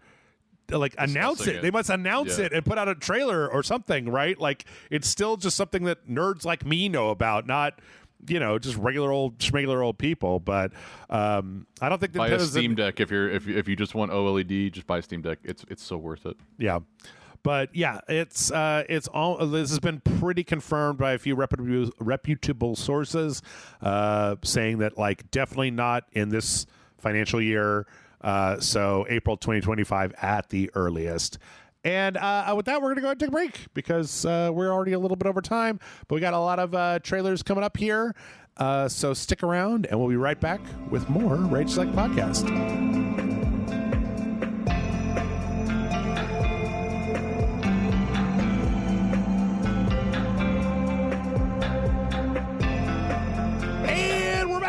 For one more part of this week's RageSelect podcast, and that means it's time for the trailers. But before we get to our first trailer, I have a Fortnite story. Apparently, the Cybertruck in Fortnite is causing problems. It's accurate because it causes problems in the regular world. Is it rusting in the game too, or is that a different game altogether? No, apparently there was a guy, he was demonstrating this where it's like he gets, so if you just get into a car in Fortnite and you have a skin set, it'll turn that car into a skin. So if you get in this specific Mercedes G-Wagon, it turns into the Cybertruck, and this guy is using some kind of fist weapon that's in the current season of Fortnite. But apparently, like, once you get into the Cybertruck, if you get out of it, that fist weapon just like doesn't work anymore. It just like starts a little rev up process, but doesn't actually like complete going through. And it's funny because apparently this thing had like it has some kind of like flying forward booster thing that can help you in a lot of cases. So after demonstrating the bug, the guy actually went in and showed like how he found this out was that he was on top of like a giant building with these gauntlets, and he jumped off and then tried to use the gauntlets to boost forward so he didn't hit the ground, and then it just didn't work and he just fucking hit the ground and died. So that is his fault for even getting in a Cybertruck to begin with. That is true. Dangerous in game and in real life. That is true. That is definitely true. Who the fuck wants one of those things? It doesn't look cool. It looks just okay. Story time for 2 minutes. There's a guy at the daycare that I take my son to that literally has a Cybertruck. The license plate says Cybertruck with this like the 8 or whatever for the cyber and the E, and then he gets out and he's wearing like Yeezy foam runners, and I was like, I don't aspire to be you. Like I'm like, this is just too much. You're a daycare, and like these parking spots are already like kind of thin. Yeah. We just stick in a Cybertruck in there, and I'm just like, dude, that shit is gonna rust. Yep. A panel gonna fly off. Yep. And it's not aerodynamic as shit. But if you want to live in Halo with Lara Croft's like cleavage as an actual vehicle, go for it. Like, somebody's gonna lose a finger. Somebody's gonna lose a finger. It's not gonna be me. It's not gonna get anywhere near it. So, all right. Well, in actual Fortnite news, we got the next big season of Fortnite got rolled out. This is Chapter 5, Season 4, Absolute Doom. This one is all very like Marvel superheroes inspired. You've got like Captain America skins and a bunch of new X-Men stuff and Doctor Doom and some villains. I really enjoy Blake, the Meowscles as Sabretooth skin is pretty good. I like that one quite a bit. This actually looks pretty good, honestly. Yeah, I usually give Fortnite shit, but this is a perfect matching of it. Well, a lot of these skins, like I know that the game already had a lot of like Spider-Man and X-Men skins and stuff like that. So, so putting these all together works out pretty well. It looks like when they show the actual gameplay that you'll be able to pick up stuff like Captain America's shield or like vibranium claws, a la Black Panther, or like some Iron Man like flying gear that lets you shoot. Just don't get in a Cybertruck. Yeah, just don't get a Cybertruck. Like anything but that. Yeah, so it all looks pretty good. Like I'm consistently amazed. The thing that amazes me most, I've said it before and I'll say it again, is that Fortnite manages to keep things changing very quickly, and I appreciate that. Like, they just new season, and it always feels like they've got it feels like they've got a rotating group of like a lot of devs working on these seasons, because they're not just like, we updated the machine guns and now there's a submachine gun. It's like, no, the entire map is different, and now the raft is there and Dr. Doom is there, and there's like a fucking all kinds of craziness. So Helldivers 2 devs get a hold of this. We're like, sorry we nerfed Captain Shield. We're really sorry about that. My bad. Oh, sorry. You were so salty about those I know, Helldivers. I'm salty, but I'm just... I was going to mention, too, that I found this to be cool that it kind of coincides with the Doctor Doom reveal of Robert Downey Jr., and it just kind of seems like they planned this a little bit, which is good. Yeah, or, I mean, even like, I know they had a Deadpool and Wolverine, some Deadpool, Wolverine stuff, so, yeah, I don't know. Good on you, Fortnite. In other crossover multiverse news, we finally got the full reveal. This was teased before in like a screenshot, but Beetlejuice is going to be in multiverses. And I actually think that's a great idea as a character. Beetlejuice is inherently violent. He's got a lot of iconic stuff that can be used as attacks. He's got like the spikes come out of him, and like his hands roll out to be the hammers. He can like summon the door that opens that has a sandworm in it. The only problem is that I don't like you can't really hear it, Blake, but I don't like the voice. They've got a guy that's like 70% sounds like Michael Keaton, and I'm just like, how hard is it Why to not find... just get Keaton to fucking do it? Like, what are we doing? Why can't they just get Keaton to voice it? Well, how many lines are in this game that you can voice it? But it's also a weird thing to me whenever I notice something like this, where I'm like, guys, everybody could, like, surely there are other people out there who can do a good Beetlejuice impression, right? Like, it's not exactly like the world's hardest voice to do. It's like, I don't know what you mean there, Jeff. Right, exactly. And like, so I don't know, it's fine, it's just a little off. And then there's also a bunch of like stripy costumes for all the different characters that are kind of Beetlejuice centric. I don't think there's an actual full level. They've got them in the Scooby-Doo level, I think, in this trailer. But like, it's a good addition, and it's nice to see that Multiverses is also like adding stuff, especially topical stuff, since Beetlejuice is about to come out. So I actually watched Beetlejuice again for the millionth time. I love that movie. I haven't seen it in forever, but that would be such an easy level to make with that house and the backdrop and all the shit that happens and the doors going. Come on, now you can get a little bit more creative than that. Multiverses. No, what you do is you set it inside of the model. Inside of the little model upstairs with all the stuff. Go, dude. That's amazing. Because it's got the sign for the Beetlejuice with the girls and like the AstroTurf plastic it's destructible stuff. Yeah, be great. Hell yeah, be great. Let's see. We also got the full-on next season trailer for Overwatch 2, which is coming on August 20th, and as the release of Juno, the kind of Martian space hero that's out there that everybody... Apparently, the Juno character is very popular online. She's very cute. She's got a lot of really good style. She kind of like ice skates in zero G instead of running, which is cool. I just like I don't really play Overwatch 2, but I really do appreciate the art style on display. They've got a new map, sure. They've got some new modes, they've got some new like strategy stuff. I don't know. It seems like they finally might be getting past a lot of the like, oh, we promised to do this and we're not going to do this, and we promised to do this and we're not going to do this, and we also nerfed your favorite character. There's a new battle pass. There's a lot of Egyptian themed stuff. There's a new Anubis Reaper skin that's pretty cool. Like, I don't want to play Overwatch 2, but I do appreciate that, like, Blizzard, whatever they've managed to do with their development, their art staff is still just fucking, to me, on point. Like, in fact, it makes me mad sometimes that, like, I don't want to play this game because there's all this cool, level work and skins. Like, there's a skin for the what's-her-face, the one with the robot, that's like a Tin Man and Dorothy type of thing with the like for the Wizard of Oz. Like, they got a lot of cool stuff in here. And so I think it's really cool to say that, like, it's almost frustrating that this doesn't exist outside of this game. Right. Like all of the cool characters and stuff. It's kind of the same thing with Magic for me. Again, we're going back to that. Yeah. There's no medium for Magic in terms of like, oh, I want to watch the cartoon about Urza. Nope. Right. Doesn't exist, right? So I feel like it's the same vein of like, it's good to want more. Yeah. But you can kind of see, like, if you're into Overwatch 2, you probably would be hyped for this. You know what I mean? Like, it does look like it's got a lot of different aspects. I played Overwatch, never got into 2, but hell yeah, this more the merrier.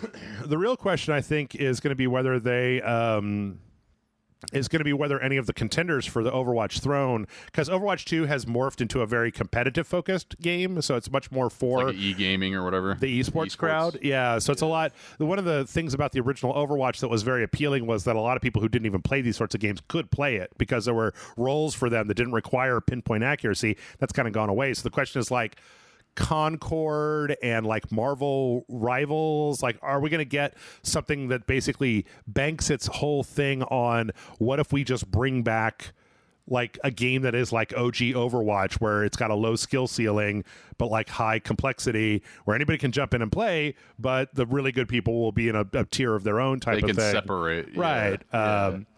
So also, last time they did this, they teased the Transformers skins that they put in that I thought were garbage. This time at the very end, they had a sword come down. It looks like we might be getting a World of Warcraft skins in Overwatch, which, like, I'm surprised that hasn't been done already. So, typical. That's cool though. Yep.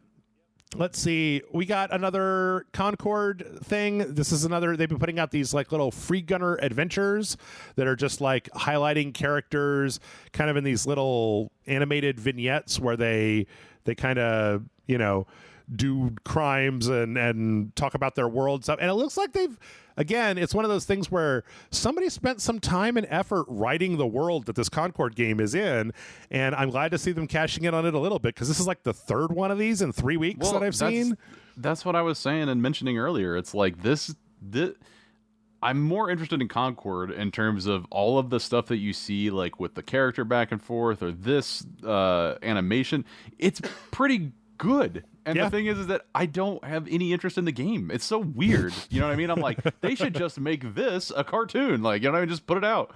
But that, you know, it'll be interesting to see what that is. But now I'm more appetized to play it because it has a backstory and because it's, I mean, this is kind of like Magic, to be honest with you. But it's I don't know. I appreciate this, and to the same vein as it looks like they're on point with their storytelling and their writers. Mm-hmm. I just hope that the game development and the actual game engine itself is actually fun to play. You know what I mean? It's interesting because most other mediums can't have this problem. If a movie looks cool, I want to watch that movie. If a book sounds good, I want to read that book. Read the book. But like, you know, it's not like, okay, well, this is a book with a really interesting concept, but you have to read it backwards as fast as you can, and you can't read it any other way. You're like, what? I don't want to do that. Like, but I want to read this book. A novelty, right? Yeah, exactly. It's a very unique gaming problem, but I don't know. I'm still willing to give Concord a chance to see if it is what I just said. If it is if it harkens back to Overwatch in a place where it's fun. In fact, in some ways, like I've talked about this before, but I think a lot about Star Wars Battlefront 1. Star Wars Battlefront 1 came out and it wasn't very deep, and so all of the like Battlefield and Call of Duty players were like, boo to that game, we don't want to play it. And I was like, yeah, I want to play it, because it's nobody but like my buddy other Randy. fans, yeah, it's like 40-year-old dads over here with no skill ceiling playing this game, and I'm like, great, I'm not getting like scope shot from across the entire map like every time I try to join a game. So, and when they released that game too, it was like, oh cool, I just got killed by like Luke Skywalker for the millionth time, just like some guy that's like boom, and you just die, you know. Let's see. In other first-person shooter news, we got Worlds and Locations trailer for Stalker 2, Heart of Chernobyl. Everybody should remember, this got pushed back last week to 2025, so not coming out this year. Even though this trailer does say it's coming out this year, it's they decided, I think that, what was I saying? There was another Microsoft property that got pushed back a little bit into the holiday season, so it meant that they were going to have like Indiana Jones and Stalker and that and another thing all in like November, and so they just they just moved this out to like not get in the way of everything. So come on, this looks cool. Yeah, I'm kind of excited about this. This kind of looks like it's basically the original Stalker game was fucking hard. Yeah, because it's like it doesn't tell you anything or it doesn't show you anything, and so I feel like this game is going to be way more easier to dive into now that the graphics have improved. Now that it's a very easy game to just basically play as it's a AAA game now. I'd be more interested to see what they're able to do, and I'm a big fan of Tarkovsky's Stalker, but it's such a weird thing to be like, we're going to make a game of that. Right. Like, it's still... This is the fourth game in that. It's fucking insane. Yeah. Yes. This trailer, there was a 30-minute developer deep dive. I ran out of time, wasn't able to watch it, but like this is just kind of a flavor thing where they're kind of going around showing you various locations. And it all looks like fucked up Eastern Bloc brutalist architecture places with the windows fucking knocked out. There's no action or anything here. It's just kind of day, night, kind of looking through different places. It all looks very good though. I mean, like it's very high resolution.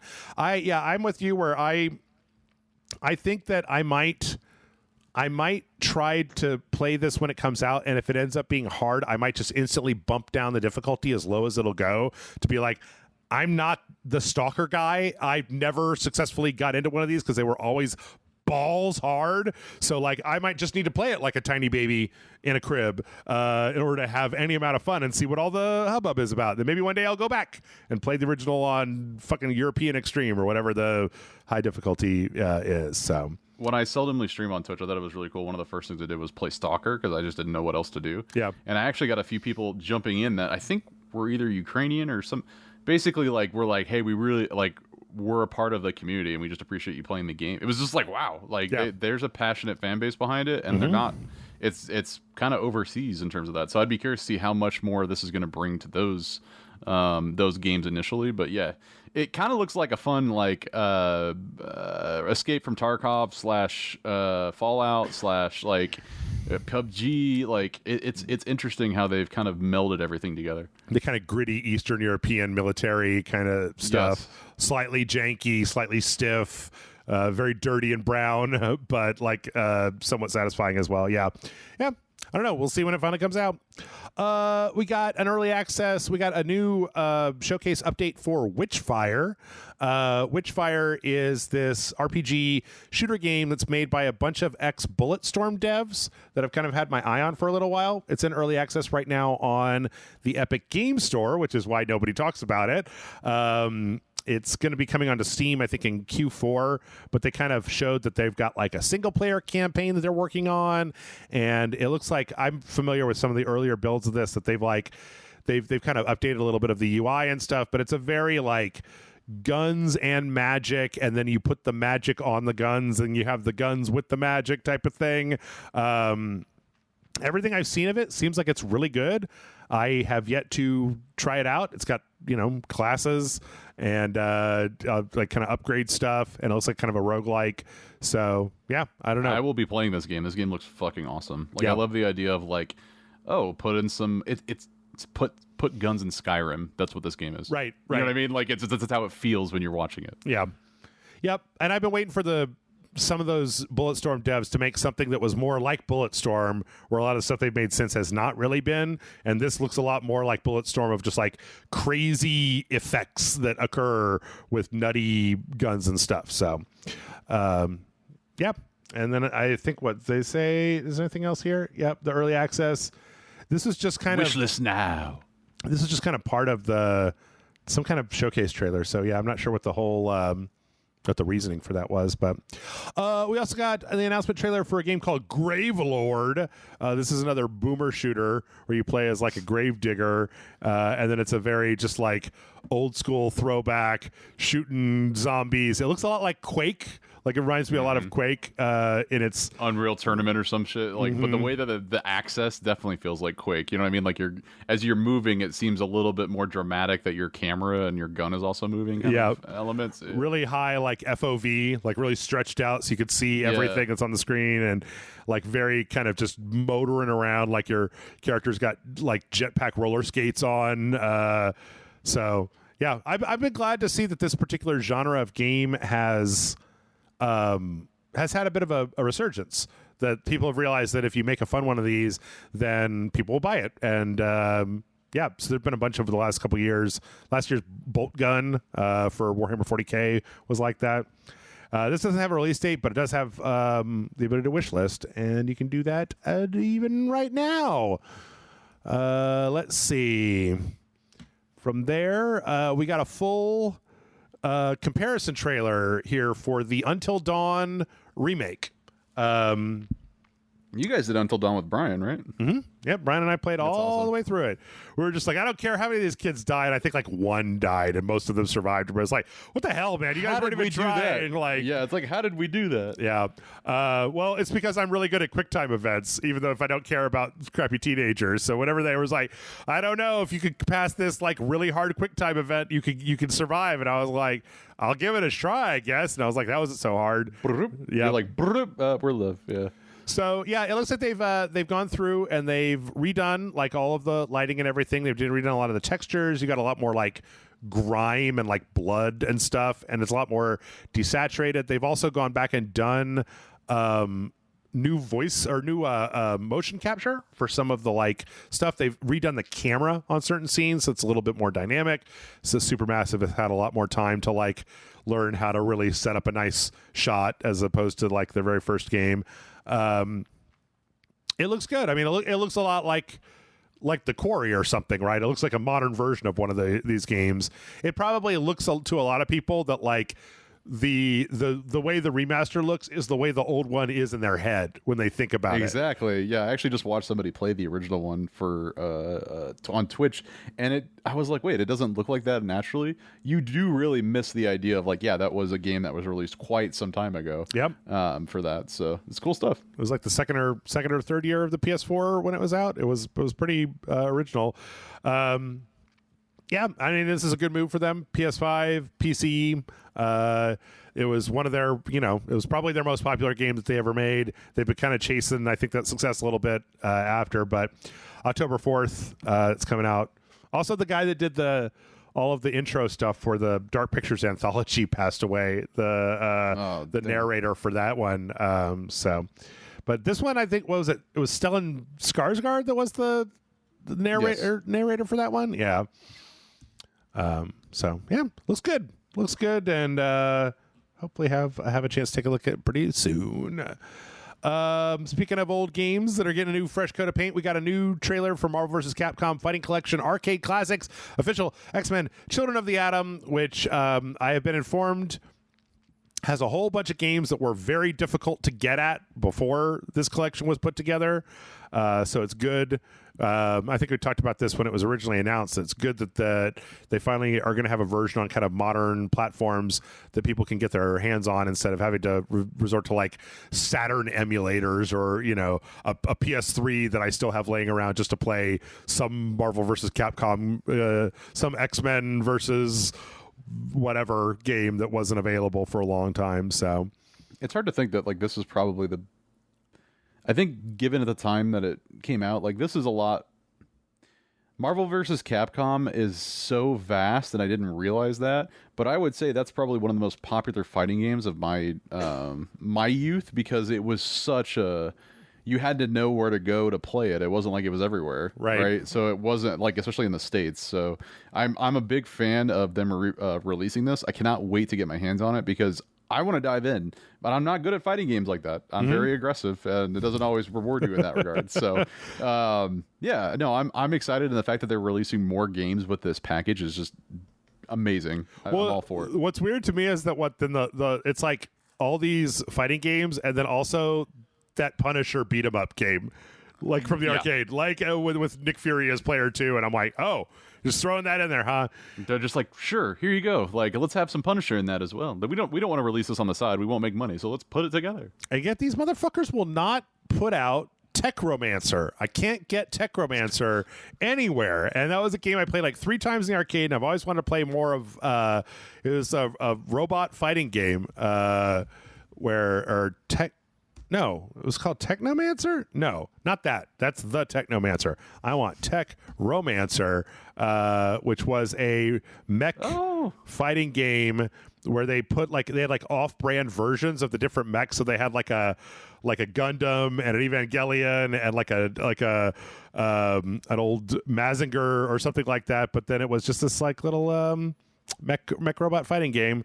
I played it 3 times and I never got a chance to go back and play it again, which pisses me off. So put it out, Where are Capcom. you at, Capcom? Yeah, put it in a pack with rival schools or something that other people want, and then I'll buy it for that. So they're best we can do is Punisher. Yeah, best we can do.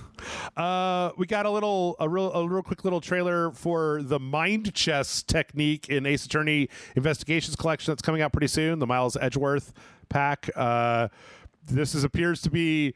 This was fronted to me as it was some kind of mini game, but then it's just this dialogue tree where he chooses one thing and then wins, and they're like, yep, that's how it works. And I'm like, there were 2 options, you chose the one that was the most obvious. It was correct. You won Mind Chess. Congratulations. And I'm like, what can you give me more about what the Mind Chess thing is? Because it was just 2 options, and you did the thing, and then you won, and that was it. That was the end of the trailer. I mean, it was obviously they made this trailer.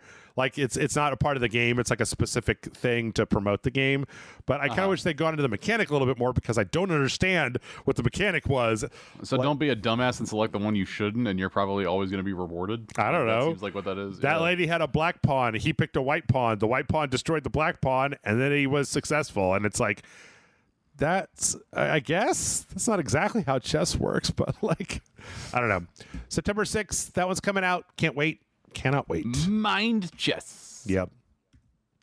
We got a extended gameplay trailer for Sumerian 6, which is a World War II. It's a stealth action tactics game. It's basically, there's a company called Me that made Shadow Tactics and Desperados 3 and Shadow Gambit, and there were these throwbacks to these old style of game where you're controlling 3 or 4 people in real time, and they each have a different power, and you're setting up actions and stuff. This is not that company, and apparently I went and found a Steam thing where people were talking to them about it. Nobody from Me, because they shut down, went to go work on this game, even though it looks exactly like one of their games, down to the little vision cone there with the stripes where the guy can't see you very well. That is right out of another company's video game.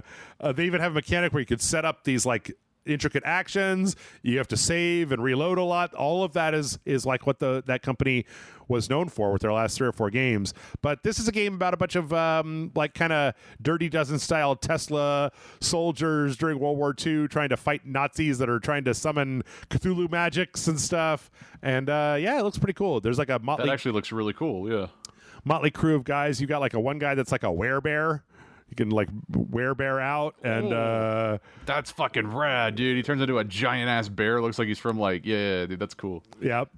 There's characters that have stealth and they can teleport, or they can make enemy characters stun them or move them around or do stuff, which is all pretty cool.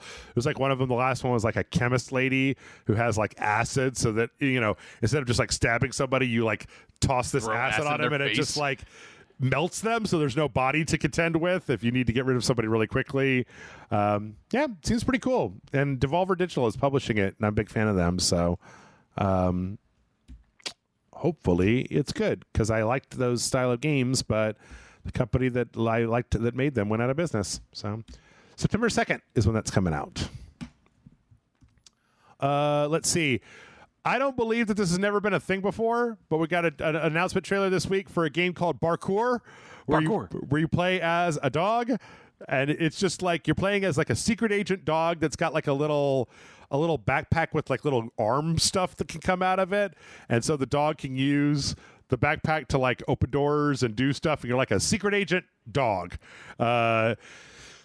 The announcement trailer is just a pre-rendered cutscene of just this kind of heavy guy with a mustache, and then this dog runs up and gets him, and it's a stealth action dog game, and I'm like, finally, after so many games where you play as a cat over the years, I finally get a game where you get to play as a secret agent Solid Snake Dog, and that's awesome. And also that name is Solid Gold, and I cannot wait. So Parkour. Yeah, Parkour. How could you not like that? That's amazing. No, I mean, literally Stray came out and was a giant success in my opinion. Like I think it did a really good job of kind of showcasing, like, yeah, there are games that I don't feel like we've tapped into every type of game mechanic or game story that's like been done over and over again. Those are new ideas, right? So I'm excited to see Parkour, because it is not like Stray at all, by the way. Like, you know what I mean? Like it's just people are going to think that because you're playing an animal or domesticated animal, right? Right. So it looks like the last game that they made was Bee Simulator. Oh, wait, they made giant bees. Wait, actually they made some other. I'm trying to think. I didn't look these guys up. Ever Dream Valley, that's like a Farmville thing. Giants Uprising, I have never.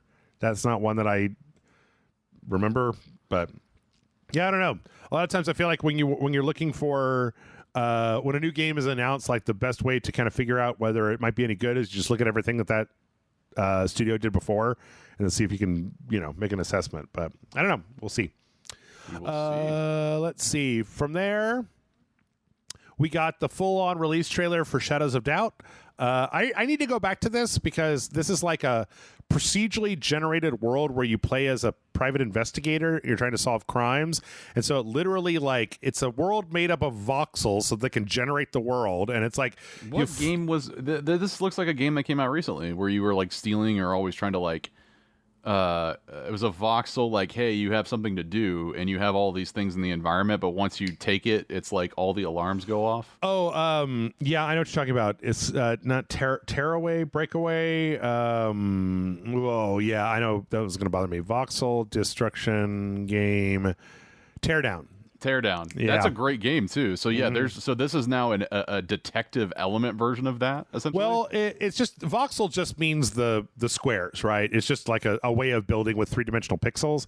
This is like, I played the early access version of this with Amanda, where like they're procedurally generating like entire office buildings and then populating them like with people from top to bottom, and then creating these mysteries that you have to kind of like work in this very open world to try to figure out, like, okay, well, how do I get into the back room? Can I like pay somebody for the key? Can I beat him up? Is there a vent I can go through? Yada yada yada. We didn't get to the end of the tutorial. We played for like 45-50 minutes. We didn't get to the end of the first case that was a very guided thing, and it seemed very technical. So I don't know. It might work out. Like like people like it, and that concept is pretty good as long as the art style doesn't like turn you off.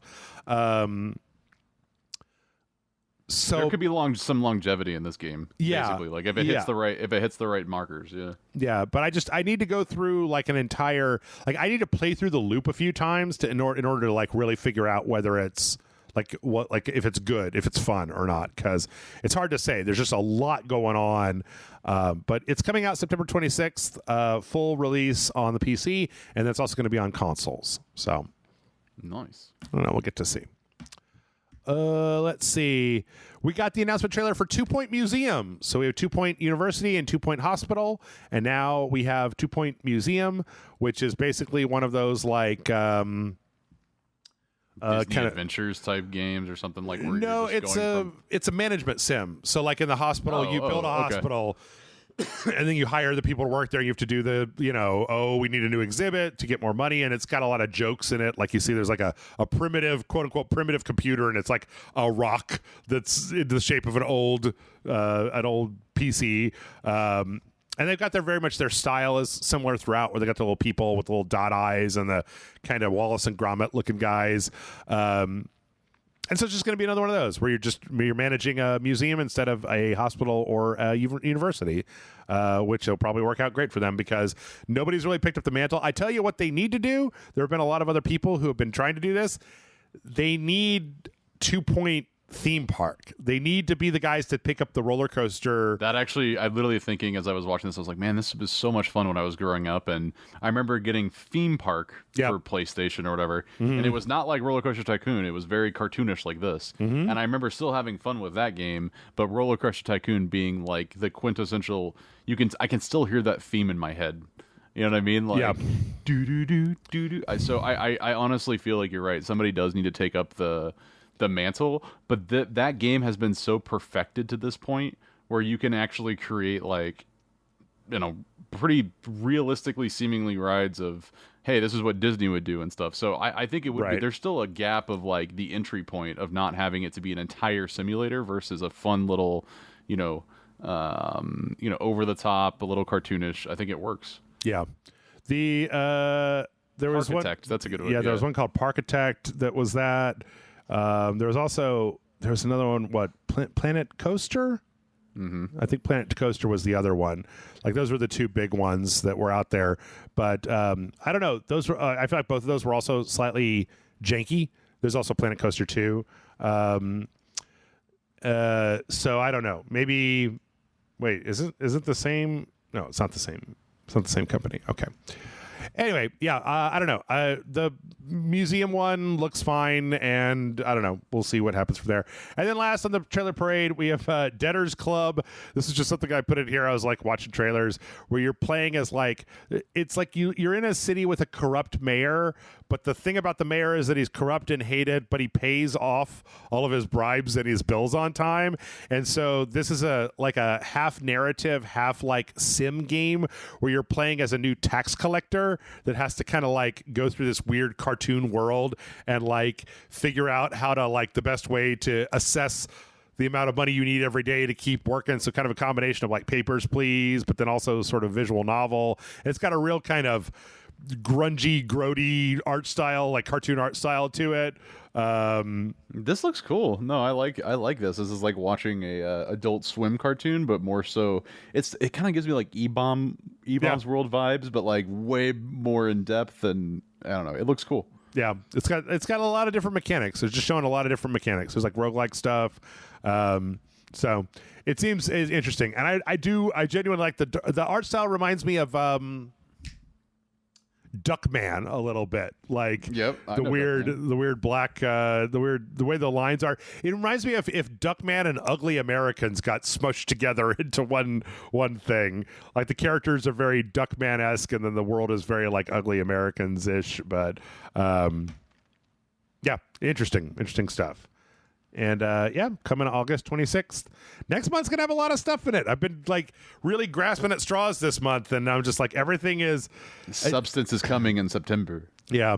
I mean, even though this is the end of August, like, I don't know what's wrong with my brain, but August, the month, I don't understand it. Like during August, they're like, and it's out at the end of August. Like I was looking at this and I was like, oh, August 26th, next month, right? Like, because I don't, my brain refuses to understand We're what in August. Almost the end of August now. Right. It's almost mid-August. It's like, holy shit. Yeah. It's an oddity. It just basically exists between July and September, right? Well, one way to keep August in mind is there's actually some pretty good stuff coming to the PlayStation Plus store this August. In fact, one of the big things is that they've been putting out a lot of the PS2 games on since they have this PS2 emulation that's working. And one of the things they're doing is they're putting out all 3 Time Splitters games. Time Splitters 1, 2, and 3. Game. I've never played any of them. Oh man, Time Splitters 2 was just so it was revolutionary at the time because it was before. I generally think it was the best console shooter. Was it before? Yeah, it was after GoldenEye. I think it was after GoldenEye. Yeah, but it was probably like your best alternative to GoldenEye if you were on a PS2 or a PlayStation, right? So, yeah, I just it was such a good game, and the idea of spiritual successors to GoldenEye and Perfect Dark. Mm-hmm. It's just got the same feeling, and the story was fun because you go into different times, and it's I don't know, they don't make games like that anymore. It just feels like a very cool nostalgic niche. Yeah, I'm just glad to see that we're starting to get PS2 games out of PS2 jail because it's one of those places where Sony probably has a lot of stuff and they've just have not cared about like backwards compatibility or getting it on new systems. So in addition to that, they've got a few cool things coming to PS Plus, like The Witcher 3 and Wild Hearts, that weird Monster Hunter game that EA made. However, the other big draw, if you're not into Time Splitters, the question is, are you into Sword Art Online? Because they're putting out not 1, not 2, not 3, not 4, but 5 Sword Art Online games this month from what? The Last Recollection all the way to Lost Song. Whatever, man. I don't fucking. Man, I have no idea. But there's a Sword Art fans right now are going absolutely apeshit. They're like, "Oh my god, it's coming!" Also, they're putting Watch Dogs 2 on there, and you guys should all go play Watch Dogs 2. Is the only Watch Dogs game that I will recommend. 1 and 3 are trash. Watch Dogs 2 is kind of amazing, and I don't think it gets enough credit because the main character is wonderful, and like the hacktivist stuff. Blake, did you know that in the third mission of Watch Dogs 2, they make you go to Martin Shkreli's house to steal the Wu-Tang album off of him. Like they filed rad. They filed the serial numbers off. Like it's a different Pharma Bro, and he's got a different hip hop guy's like album that he only sold 1 copy of, but it's that. And it was like a reference to that when it came out, and I was just like, oh, I fucking love this game. Yeah, that's beautiful. No, so, the idea of Watch Dog entirely was really cool, but yeah, 1 and 3 are not so bueno. Yep. Yep.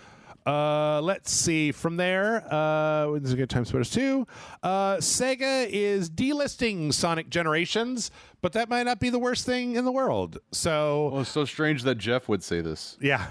Well, so Sonic, they're remastering Sonic. I didn't actually realize this. The Sonic X Shadow Generations is a remaster of Sonic Generations with Shadow added in for some stupid reason. So you can't have the original and the remaster both up at the same time because it's going to confuse people. Probably it'll probably confuse. You don't want people to get confused. So what they're doing is they're delisting Sonic X Shadow Generations, and then they're going to re-add it back into an as yet unannounced bundle with other, like a Sega bundle that has other games. So the original version will still be available in like the Sonic the Hedgehog Ultimate bundle or whatever, but it won't be available as its own thing, which is better than just entirely taking it away. And yeah, so there you go, Sonic people. I didn't even call him a stupid piece of shit once. Let's see. Until now. I didn't say it. I said I didn't say it. Kingmakers is a game that I can't wait for. This is the one where basically it's like, what if you went back in time to ye old medieval times with like a machine gun and a motorcycle and then had to fight a war? And it's like, yep, I can kill a lot of knights with a shotgun and a grenade launcher. That's kind of awesome. Yeah. I can't wait to play this game. I think it looks amazing and like so stupid that I just desperately want to play it. But it doesn't have a release date. Has now been announced to have a movie/series adaptation of it. No, I'm sorry. You can't do that. You need to release it first before we start just signing fucking things away. Well, okay. So the adaptation is being handled by this company called Story Kitchen. And they've been sucking up properties. They've got it's one of the companies behind the Sonic movies, but they also have announced plans to make movies out of Dredge, Sifu, a Disco Elysium TV series, an animated series of Vampire Survivor and Tomb Raider, and then they also have the properties for It Takes Two, Just Cause, My Friend Pedro, and Slime Rancher to option new stuff on. So obviously they're like some kind of Hollywood investment thing, just locking up things of just like, yeah, I don't know, seems like okay, give them a check for $10,000 and then lock up the rights to it, and maybe we'll make it or maybe we won't, type of thing. Yeah, lock it down. Yeah. Yeah. They got all that Sonic money. They gotta spend that Sonic. They're gonna put in a Shadow into the fucking Kingmakers game. They're like, we gotta do this crossover. I would not have as much of a problem with that, but yeah, you'd be like, Sonic is kick-ass now. You're like, let's go. Well, he's got a gun. This is the whole thing is about what if you killed guys with guns. It was just Sonic versus Knights, whatever. I came here for grenade launcher versus Knights, and Shadow the Hedgehog is much more likely to have a grenade launcher. So there's a gap to be filled, and it is Kingsmakers. Yeah. Okay, this is a weird one. There's a game called Replaced that was announced a long time ago. It is a 2D side-scrolling game with a very fascinating concept where you play as an AI, like a machine intelligence trapped in a human's body, trying to get back to like the mainframe as you've been dumped into this human body and you're on the run.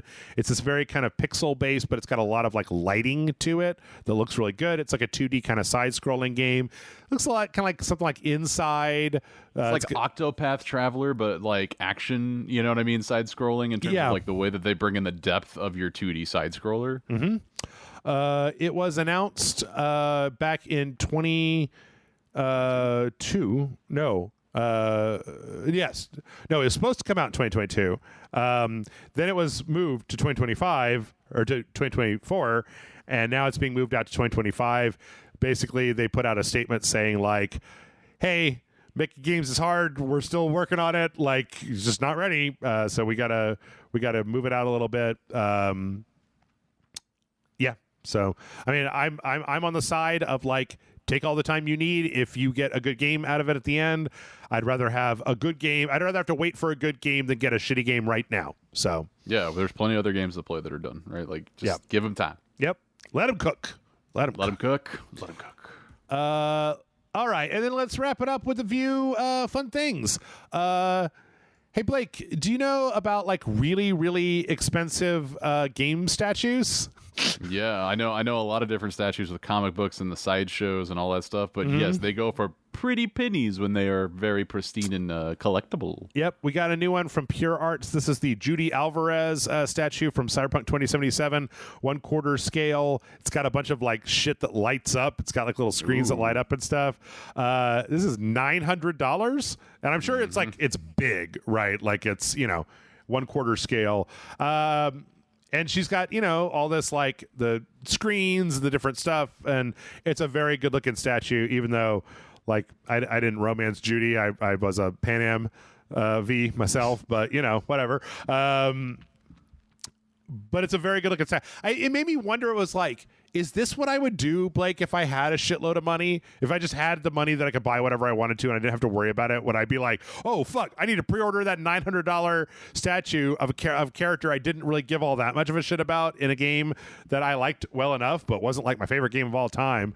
I don't know. That's the problem for me, too, is I'm like, I can't justify spending that much money on something that I was like, yeah, okay. I was trying to think if let's see. Like the Ezio thing is cool. Ezio, Superman, Black and White, Batman... Yasuke. Okay, no, yep. This is the one that I actually looked at. I was trying to think of like there had to be an Elden Ring thing in here somewhere, and the same company made a replica, a life-sized replica of the arm that Melania puts on in Elden Ring, which is this kind of like clockwork arm, and I'm like, oh man, that's pretty cool. Like comes a little stand. Yeah, but I just like I'm gonna dive into that, write a check. But that one is like it can't be like how much could that cost? See, that one's only $390, but I just don't have. There's things I want that for $390 more than an arm. Like I know it's a cool arm, but you just put it somewhere and you go, yes, the arm that I spent $400 on that one time. If you ever have the misfortune of losing an arm. Yeah, this could be a reasonable investment because then you could just put this on. Hopefully, it's the right arm, or the right arm, because otherwise, it's going to be a left arm that's like right-handed. It'd be crazy if they made somebody like a prosthetic that was like that looked like that, so it's just like out in the world. I would have just like shoes. I would have multiple. I had like a Terminator arm. I have this. You know what I mean? You could change your arms out. Yeah.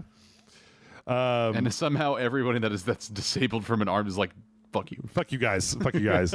What is this? Penguin 1-to-1 scale mask. This is just a picture of Danny DeVito's head. It's like a life-size horror head of Danny DeVito as the Penguin from how much? Okay, Blake, how much would you pay for Danny DeVito's head from Batman Returns? How much would I pay? How much would you pay? But I'll say that this is probably like $1,500. Yikes. Well, it's made with real Danny DeVito's hair. They spent a lot of time stretching that out. Oh, man. All right. Let's see. Hey, have you ever wanted to play Final Fantasy IX? Like, maybe. Yeah, actually. I'm a Final Fantasy nerd. I've jumped into 10 and played 10 and 11 and all that jazz. So recently there's been there's this thing called the Moguri mod, where they basically went in and they took Final Fantasy IX and then AI upsampled a lot of the backgrounds and also sharpened things up. I think this is an old trailer, isn't it? Because the stuff I was seeing in the new thing, that's 3 years ago. So like the new upscaling, they actually did a lot more work on it, where it's like it looks less like an AI upsample now and more like it was blended a little bit with the actual original art. They also have, it still keeps the color tones. It keeps the very palette still there, right? But now it's just cleaning it up. Well, but then they also, for the 3D characters, they have options where you can put a kind of cell shaded outline on them, or more shadowing, shading and stuff. So it basically, there's a mod launcher, and then you can go download this, and it got high frame rate options and custom font and some new art and all that kind of stuff.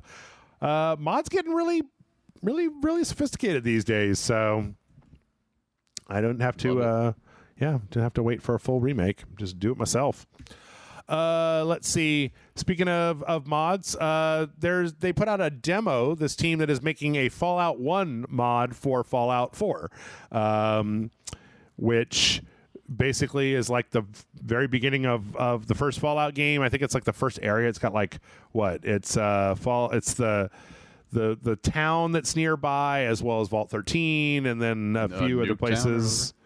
No, the first, where is it? Shady Sands. Shady Sands, yeah. Vault 13, Vault 15, Shady Sands, and the con base. I don't know. This is an interesting one because I'm not sure whether it's going to be whether it would catch on as much as the as Fallout London did, but especially because I don't know, this is one of those, every time they go, be like, we're remaking Fallout 2 in the Fallout 4 engine. And I'm like, I don't know if I would recognize if you remade Fallout 2 in the Fallout 4 engine. I just think it'd be like Fallout 4 DLC or something, really. Now, if you could take the Fallout 4 engine and change the perspective, take the Fallout 4 engine, but then zoom out the camera, that might be a little fun. And last but certainly not least, a man with way too many consoles has now won the Guinness Book of World Records for having the most consoles attached to one TV at the same time. How many consoles, Blake? It's 444 consoles, all connected to one television. This is going back to, Neo Geos and PS5s and ColecoVisions and original NESs, Atari 2600, kind of everything you could think of. And he's got a gajillion switchers. Motherfucker has a spreadsheet because, of course, you'd have to know. How do I know which one is switched to? Yeah, which is connected? What thing is connected to which thing? So he had all these controllers and these giant towers of controllers, all hooked up to one TV. I don't know. It's one of those things where you have to ask yourself, that's not a very big TV, man. You had all these consoles, and they're hooked up to a 36-inch TV. Come on, dude, my TV is bigger than that. Mr. Switcheroo himself. No, yeah, that's. It just seems like also, when are you ever gonna? I know it's supposed to be a record base, but I'm also just when are you ever gonna play Neo Geo, right? Right. Come on now, you can whittle that down to 10 at least, 10 consoles only. Well, I don't know if you want to be able to play every. I mean, at this point, obviously, right? They're doing it to see how many they can get hooked up, right? Then, yeah, I don't know. Some people also get real weird about they don't ever want. I move my consoles around all the time, and some people are just I don't ever want to touch it ever again. And I'm like, oh, okay, all right. So, but yeah, interesting video. It's over on the Guinness World Records website. Most gaming consoles connected to a TV.